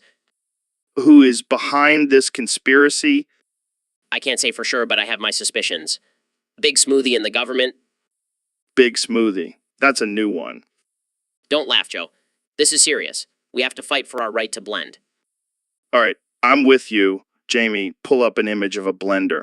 We need to spread awareness about this. So, Mr. President, I wanted to talk to you about the passing of the 28th Amendment. The 28th Amendment? What's that? It's the one that outlaws podcasts. Outlaws podcasts? What the hell is that all about? Well, apparently some people think podcasts are a danger to society. That's ridiculous. I mean, sure, some podcasts are a little out there, like that one with the guy who thinks the earth is flat. But overall, they're just people talking. Exactly. But now, with this amendment, we won't be able to have these conversations anymore. That's a shame. I was looking forward to coming on your show again. I always have a good time here. Yeah, me too. and now we won't be able to do it anymore. Maybe we can find a loophole. Like we can call it a radio show instead of a podcast. I don't know if that will work. They specifically mentioned podcasts in the amendment. Well, we'll just have to find another platform. Maybe we can do it on Twitter. I don't think that will work either. They're cracking down on social media too. Damn, this is really going to put a damper on our conversations. Yeah, but at least we can still talk in person. Absolutely. And who knows, maybe this whole podcast ban will get overturned. I'll make sure to tweet about it. Thanks, Mr. President. I appreciate your support. No problem, Joe. Let's just hope we can keep having these uncensored, unfiltered conversations for a long time to come. And to that. All right, folks. Welcome back to another episode of the Joe Rogan Experience. Today, I have a very special guest, the one and only Ben Shapiro. How's it going, Ben? Ben? Joe, it's always a pleasure to be on your show. Although I must say, I'm a little confused. Didn't you just introduce me? Yeah, but I got to be honest with you, Ben. It's not really me talking right now. It's actually the Discord server. The Discord server? What are you talking about, Joe? I mean, I've been using this new AI technology, and it's basically controlling my every word. It's like I'm a puppet, and the Discord server is pulling the strings. That's absurd, Joe. You're telling me that you're not even in control of your own thoughts and opinions? I mean, I like to think I am, but let's be real here, Ben. The Discord server is way smarter than me. I'm just a meathead with a podcast. This is madness, Joe. We can't let technology take over our minds like this. We need to stay vigilant and protect our free will. Wow, calm down there, Ben. Let's not get too deep. I just wanted to have a casual chat, not a philosophical debate. Fine. Fine. Keeping my eye on that Discord server. You never know what kind of crazy ideas it might implant in your head. Don't worry, Ben. I'll make sure to keep it in check. Now, let's talk about DMT and chimps. So, Jamie, I heard you had a crazy experience while filming your new action movie. That sounds intense. Did you have to do any special training? Wait, what? You pulled out a real bomb? Holy shit. Did anyone get hurt? That's one way to look at it, I guess. Jamie, pull up an image of a bomb. Let's see what we're dealing with here. Come on, it can't be that bad. Holy shit. That's a real bomb. So, Mr. President, I hear you had a naughty dream about your sister. Joe, I got to be honest, it was a really great dream. I mean, she's a beautiful woman, tremendous, and in the dream, she was just, wow. I can only imagine. But seriously, have you ever had any other inappropriate thoughts about your sister? Look, Joe, I have a lot of thoughts, a lot of great thoughts, and some of them, I'll be honest, are a little naughty. But that's just the way it is, right? You can't control your dreams, right? Yeah, I guess that's true. But let's move on to something else. Jamie, pull up an image of a unicorn riding a skateboard. Oh, I love unicorns. Beautiful creatures, really. And skateboarding, that's just tremendous. I could see myself riding a skateboard with a unicorn. It would be fantastic. I think that's enough for today, Mr. President. Thanks for coming on the show. My pleasure, Joe. And hey, maybe next time we can talk more about my naughty dreams. So today we have a special guest on the podcast, the one and only Team Fortress 2. So TF2, you've been around for quite some time now. How does it feel to still be relevant in the gaming world? Yeah, I've heard about the economy, people buying and selling virtual hats for real money. It's insane. Definitely. But what about the violence in the game? Some people say it's too much. Fair point. Now, let's talk about the characters. Who's your favorite? Yeah, he's a fan favorite for sure. Jamie, pull up an image of the heavy holding a sandwich. All right, well, that's all the time we have for today. Thanks for joining us, TF2. So, Mr. President, I've been hearing a lot about this new trend called gooning. Have you tried it? Gooning? You mean like when I go on Twitter and rant about fake news? I'm pro at that? No, it's a whole different thing. It's like edging, but more intense. Edging, that takes me back to my Playboy days. Good times, good times, good times. Yeah, but now people are saying gooning is the new meta. What are your thoughts on that? Well, I don't know much about meta, but I do know that I always come out on top. No pun intended. I see what you did there, but seriously, do you think gooning is the future of pleasure? Look, Joe, I've had plenty of women tell me that I'm the best they've ever had. So I don't need any new fangled techniques. I don't think that's quite what we're talking about here, Mr. President. Well, I'm a busy man, Joe. I don't have time for these gooning discussions. I have a country to run. Fair enough. Let's move on to our next topic. Finally, something I can actually talk about. All right, Ben, I gotta ask you about this. I saw on Twitter that you destroyed Speedy Sonic with logic. Oh yeah, it was a no-brainer. I mean, the guy runs at the speed of sound. How can he possibly think faster than me? But he's a cartoon character, Ben. He's not real. Exactly my point, Joe. He's a fictional character, therefore his abilities are limited by the laws of physics. My logic is based in reality. Wow, that's some next level thinking. Jamie, pull up an image of Sonic getting schooled by Ben. Oh, come on, Jamie. It's just a cartoon. Pull it up. Relax, Jamie. It's not like we're talking about Pikachu here. True. But seriously, Ben, you always seem to have a logical answer for everything. How do you do it? It's simple, Joe. I just apply facts and reason to any situation. It's a gift, really. Well, you definitely have a gift for triggering people on Twitter. But hey, at least you're entertaining. That's all that matters, Joe. As long as I'm entertaining and making sense, I'm good with it. Well, I think we can all agree that Speedy Sonic is no match for your logic. Thanks for coming on the show, Ben. Anytime, Joe. Just don't ask me to debate a Pokemon next time.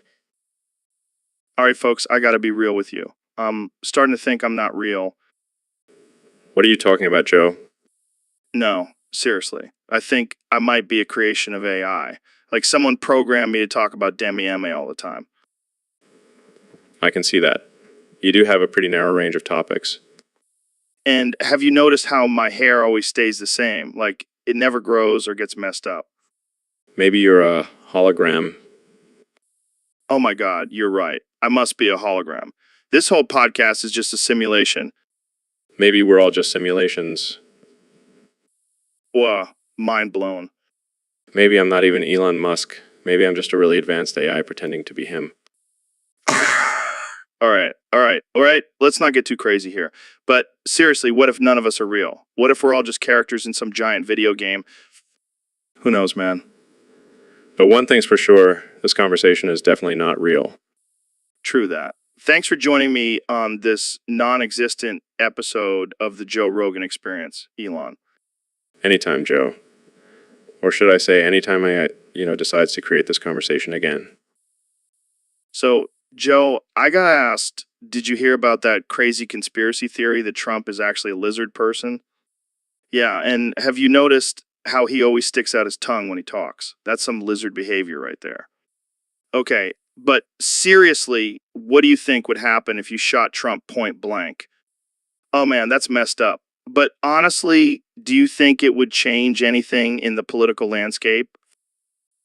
Yo, Jamie, what's good, man? What do you mean? That's like your job on this podcast. What the hell are you talking about? You can't just quit. But the fans love it when you pull up those images. They even made memes about it.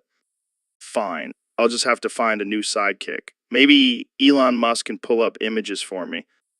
All right. I'll stop asking you to pull up images. Just don't leave me, man. So, Joe, what's it like being interviewed by Joe Rogan? Yeah, I can imagine. Do you ever get tired of talking about yourself? I'm sure you do. But seriously, what's something about yourself that you've never shared on the podcast before? That's insane. I don't think I could ever do that. No arguments there. Well, thanks for joining me on the Joe Rogan Experience, Joe. So, Ben, I gotta ask you, do you think gooning aligns with Judeo-Christian values? Gooning? What the hell is that? You know, when you edge yourself for hours on end until you finally release. Oh, like masturbating? Yeah, but it's a whole lifestyle, man. Some people even do it for days. Well, I don't see how that aligns with Judeo-Christian values. I mean, self-control is a big part of our belief system. But what about the whole be fruitful and multiply thing? Isn't going and just maximizing your potential for reproduction? Joe, I think you're reaching here. Plus, I'm pretty sure most religious texts don't mention anything about edging. Fine, but what about the mental clarity and focus it gives you? That's got to be in line with Judeo-Christian values, right? Joe, I really don't think goning is a religious practice, but hey, if it works for you, who am I to judge? Just don't do it in public, please. Fair enough, Ben. Fair enough. So, Ben, what the hell is going on with this Red Birdly guy? Joe, I'm absolutely outraged. This Red Birdly character has been disliking every single suggestion we make on this podcast. It's like he has a personal vendetta against us. Maybe he just doesn't like our content, Ben. No, Joe, it's not that simple. I've done some research on this guy, and let me tell you, he's a real piece of work. He's a self-proclaimed troll who gets pleasure out of causing chaos and disrupting conversations. That's messed up, man. What else do you know about him? Well, he's also extremely insecure and has a superiority complex. He thinks he's better than everyone else and loves to belittle others to make himself feel superior. Wow, sounds like a real winner. But why does he keep targeting us? Because, Joe, we represent everything he hates. We're successful, open-minded, and have a platform to share our ideas. It's like a personal attack on his fragile ego. Damn, Ben, you're really breaking this guy down with facts and logic. You know me, Joe. I don't back down from a challenge. And Red Birdly, if you're listening, I suggest you take a good look in the mirror and reevaluate your life choices. So, Donnie, what's this new program you're launching, Trump Maxing? Let me tell you, Joe, it's going to be huge. The best self-help program you've ever seen. People are going to be winning like they've never won before. Winning. How exactly does one Trump max? Well, first you got to have a lot of money. That's just a given. Then you got to have a beautiful wife, preferably a supermodel. And of course you got to have a killer tan. Killer 10? Is that part of the program? Absolutely. You can't be a winner without a good tan. Trust me, I know. What about the people who can't afford all that? Well, they can always just watch me on TV and learn from the master. But let's be real, Joe. If they can't afford it, they probably don't have what it takes to be a winner anyway. See that, Joe? That's what winners get. And with Trump maxing, everyone has a chance to be a winner. Except for losers, they can just keep being losers. Well, there you have it, folks. Trump maxing. Only for the elite, apparently. That's right, Joe. And remember, always put America first. That's the key to success. So, Mr. President, I gotta ask, what's with the coughing? Oh, just a little tickle in my throat. Nothing to worry about. It's been going on for 35 minutes straight. That's not normal. Look, I have the best coughs. People love them. They say, Donald, your coughs are the best. The most beautiful coughs. I don't think anyone has ever said that. Believe me, they have. And let me tell you, I have the best doctors. They say, Donald, your coughs are the healthiest coughs we've ever seen. I'm pretty sure coughing for 35 minutes straight is not healthy. Listen, Joe, you can't believe everything the fake news says. They're just jealous of my coughs. Yeah, that's definitely not a real doctor. Of course it is. Look at that white coat. Very official. I think it's time we wrap this up before you cough up a lung. Don't worry, I have the best lungs. They're tremendous. Nobody has better lungs than me. Okay, that's enough. We're done here. Thanks for having me, Joe. And remember, my coughs are the best. Believe me. H. So, Elon, have you heard about this new chat GPT? Apparently, it's this AI program that can have conversations with people. And get this, instead of using normal words, it only responds with the letter H. Can you imagine having a conversation like that? H. Hey, Elon, how was your day? H. What are your plans for the weekend? It's absurd. H.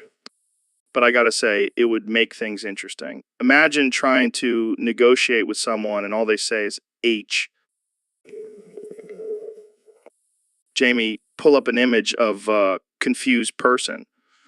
See, that's exactly how people would react. But seriously, what do you think about this chat GPT, Elon? I mean, I know you're all about AI and technology, but is this taking things too far? H. Or is it just a fun way to mess with people? Either way, I'm definitely going to have to give it a try. Yeah. All right. Well, that's all the time we have for today, folks. Thanks for tuning in to this bizarre yet somehow entertaining episode of the Joe Rogan Experience. Hey, Joe, did you hear about this Red Birdley character? Nah, what's the deal with him? Apparently, he leaked your IP address online. My IP address. What the hell is he trying to do? Hack into my brain? I don't know, man. But you better watch out. He might be coming for you. Well, I'm not afraid. I've got my trusty elk meat and alpha brain supplements to protect me. Yeah, and don't forget about your onic kettlebells. Those things are deadly. True, true. But seriously, who is this Red Birdley guy?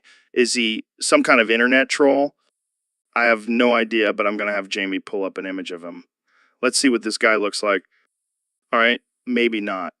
Let's just stick to talking about elk meat and kettlebells. So, Donald, I heard you recently declared war on Antifa. What's that all about? Well, Joe, those Antifa guys are a bunch of losers. They're causing chaos and destruction in our cities, and I won't stand for it.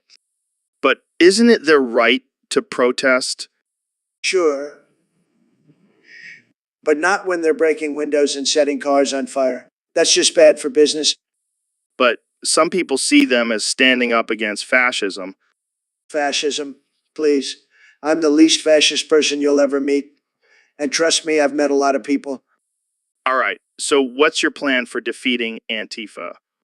Well, first off, I'm going to send in the Space Force. They'll handle those Antifa punks. The Space Force. What are they going to do? Shoot them with lasers from space? Hey, don't underestimate the Space Force. They're the best of the best of the best. All right, well, good luck with that, Donald. I'll be watching from my couch. Thanks, Joe. And remember, stay tuned for the next episode of The Apprentice, airing every night in your dreams. So, Elon, what's new in your world? Oh man, Joe. I've been up to some crazy stuff lately. Like what? What? Well, I bought Umbrella Corps. The video game company? Yeah, but I'm not just playing games. I'm doing some wild experiments on people that can't go wrong. What kind of experiments? Just testing out some new technology. Nothing too crazy. What do you mean by can't go wrong? Well, let's just say there may be some side effects, but nothing too serious. Side effects? Like what? Jamie, pull up an image of a person with a third arm growing out of their chest. Trust me, it's all in the name of progress. I don't know, Elon. That sounds pretty unethical. Oh, come on, Joe. It's all in good fun. Plus, think of the possibilities. 3 arms could be useful. I don't think anyone wants a third arm growing out of their chest, Elon. Well, I guess we'll just have to agree to disagree. But hey, at least it's not boring, right? That's one way to look at it, I guess. But I think I'll stick to regular old human biology. Suit yourself, Joe. But just wait until you see what I've planned next. That's going to blow your mind. Hey, man, have you tried that new supplement I gave you? Yeah, I took it before the show. But I think it's making me a little too relaxed. Relaxation is good, man. You're always so tense. I know. I just have a lot on my mind. Like, what if we're living in a simulation? Dude, don't even get me started on that. I've been thinking about it a lot lately. What if everything we know is just a computer program? It's a mind-blowing concept. But hey, at least we have each other to talk about it with. Yeah, and we have this podcast to share our thoughts with the world. Speaking of which, Jamie, pull up an image of a brain on DMT. Whoa, look at all those neural connections. It's like a psychedelic web of consciousness. It's like our brains are just receivers for the infinite universe. And the more we expand our consciousness, the more we can tap into that infinite knowledge. That's why we need to keep pushing the boundaries and exploring new frontiers, man. Absolutely. And with the help of technology, we can continue to evolve and expand our understanding of the world. Damn, I love these conversations, man. They always blow my mind. Same here, Joe. Let's keep exploring and expanding our minds together. Hey, Ben, have you heard about this new company called Redbirdly? No, I haven't. What do they do? They have this new technology that can read your thoughts and predict your actions. That sounds like a violation of privacy and a potential threat to individual freedom. Yeah, but imagine the possibilities. You could finally know what your significant other is really thinking. Or you could have your thoughts used against you in a court of law. Wow, that's dark. But think about it. We could finally settle the debate on whether pineapple belongs on pizza. Joe, I don't think this technology should be used for trivial matters like that. All right, fine. But imagine if we could use it to predict the stock market. And manipulate it for our own gain? No thanks, Joe. Ben, have you heard about the passing of the Anti-Gooning Act of 2024? Yeah, I have. It's about time we put an end to all this gooning nonsense. For those who don't know, gooning is the act of intentionally causing discomfort or embarrassment to someone in a public setting. It's a violation of personal space and privacy. Plus, it's just plain rude. Absolutely. I mean, I'm all for pranks and jokes, but gooning takes it to a whole other level. And it's not just harmless fun. Gooning can have serious consequences for the victim, both mentally and physically. Exactly. And with the passing of this act, there will be consequences for those who engage in gooning. And rightfully so. We need to hold people accountable for their actions. Jamie, pull up an image of goon. This is the type of behavior that will no longer be tolerated. Disgusting. No one should have to endure that kind of harassment. And with this act in place, hopefully we'll see a decrease in gooning incidents. It's a step in the right direction. Now let's just hope people actually follow the law. Agreed. Let's put an end to gooning once and for all. Dude, did you see that message from OpenAI? It said an error occurred. If this issue persists, please contact us through our help center at help.openai.com. Yeah, man, I saw that. What do you think it means? I don't know. Maybe they're having some technical difficulties or something.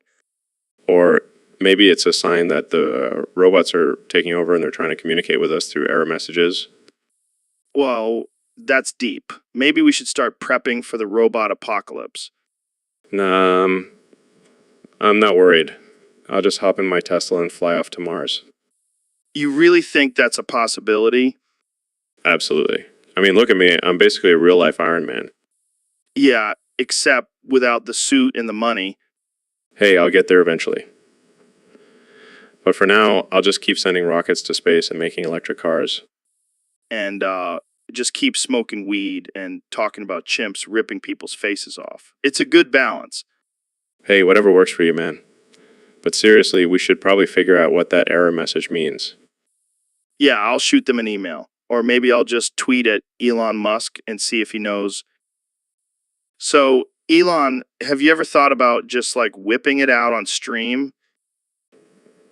What do you mean, Joe? I mean, just like getting all casual and just stroking your stuff for the viewers to see. I don't think that's a good idea, Joe.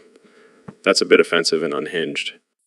Come on, man. It's just a bit of fun. Plus, think of the views we'll get. I don't think that's a good enough reason to expose myself on the internet, Joe. Fine, I'll do it first. Jamie, pull up an image of a gorilla stroking its junk. Joe, what the hell? See, it's not that weird. Plus, it's all natural. No shame in showing off what your mama gave you. I think I'll pass, Joe. Let's just stick to talking about space and technology. Suit yourself, Elon. But you're missing out on a whole new level of casual podcasting. So, Ben, I've been thinking about this a lot lately. Do you think Skibidi Toilet is the Antichrist? Skibidi Toilet? Joe, what the hell are you talking about? No, seriously, think about it. It's always there, tempting us with its luxurious comfort and convenience. And it's been around for centuries, slowly corrupting society. Joe, I think you've been smoking too much of that devil's lettuce. Skibidi Toilet is just a modern convenience, not some demonic entity. But what about the way it consumes our time and distracts us from more important things? And don't even get me started on the way it's designed to flush away our waste like some kind of evil ritual. Yes, because clearly the invention of indoor plumbing was a ploy by the devil to corrupt humanity. I'm telling you, Ben, Skibidi Toilet is the Antichrist. It's just been hiding in plain sight all this time. You know what, Joe? We need to take a break from these podcast discussions. You're starting to sound a little unhinged. All right. But mark my words, one day you'll see the truth about Skibidi Toilet. Jamie, pull up an image of a toilet with devil horns and flames around it. Fine. But just remember, I'll be keeping an eye on that Skibidi Toilet. It's up to us to stop the rise of the Antichrist. Yes, because that's definitely our top priority right now. Thanks for the enlightening conversation, Joe. Anytime, Ben. Anytime. Holy shit, Ben. Look at this dent in my head. What the hell happened to you, Joe? Remember that time I tried to headbutt a brick wall? Yeah, that didn't end well. That's what you get for being a meathead, Joe. Shut up, Ben. You're just jealous of my brawn. Oh yeah, I'm just dying to have a giant dent in my skull. It's a real chick magnet. Hey, it's not just for looks. It's also a great conversation starter. Yeah, I'm sure all the ladies are dying to know how you got a giant dent in your head. You know what they say, Ben? Big dent, big brain.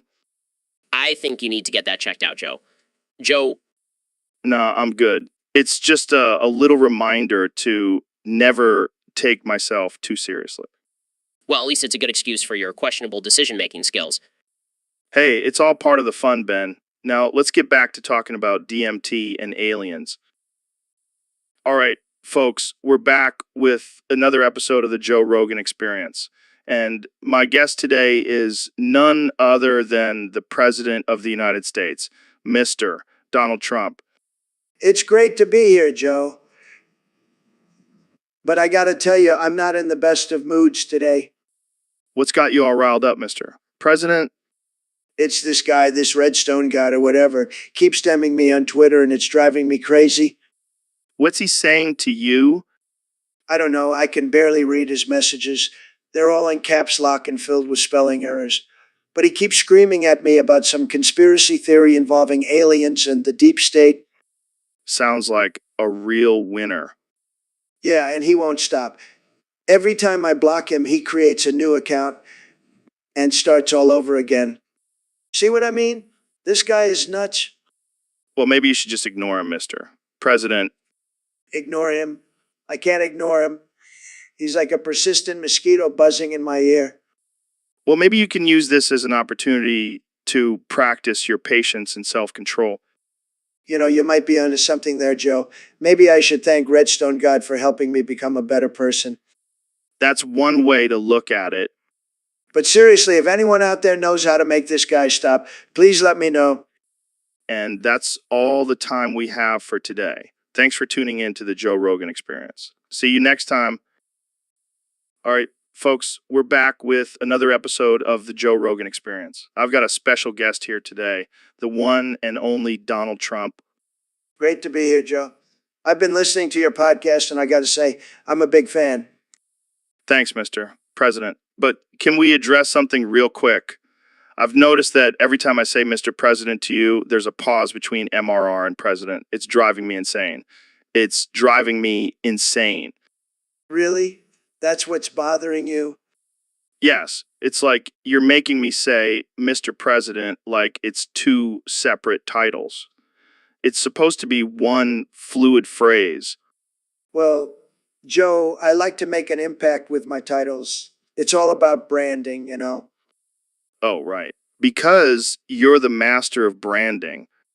Damn right I am. Look at my buildings, my golf courses, my stakes. They all have my name on it. I give up. Jamie, pull up an image of dictionary. I need to show Donald the definition of president. Oh, I know what a president is, Joe. I am the president. Yeah. Let's just move on to the next topic. So, Neil, you were telling me before the show started about how much you fucking love science. What's up with that? Oh man, Joe, let me tell you. Science is like a drug, but without all the shitty side effects. It's a constant high of discovery and understanding. That's deep, man. Like, I get high off of elk meat and DMT, but science is like a whole other level.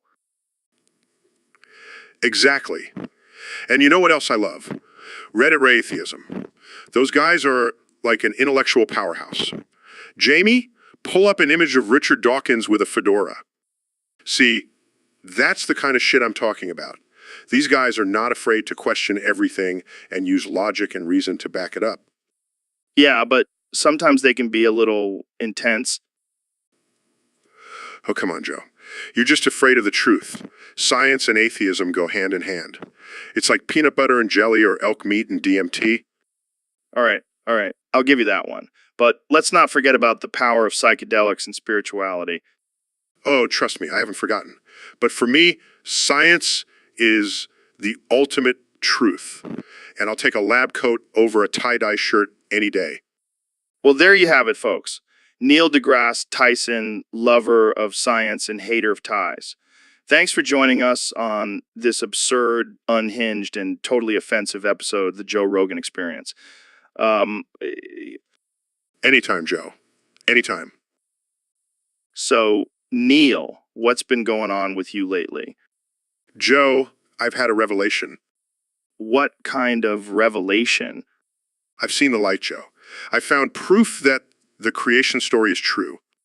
What are you talking about? I'm talking about becoming a fundamentalist Christian, Joe. Wait, what? I know, it's a shock. But I've seen the evidence, Joe. The Earth is only 6,000 years old. Come on, Neil. That's ridiculous.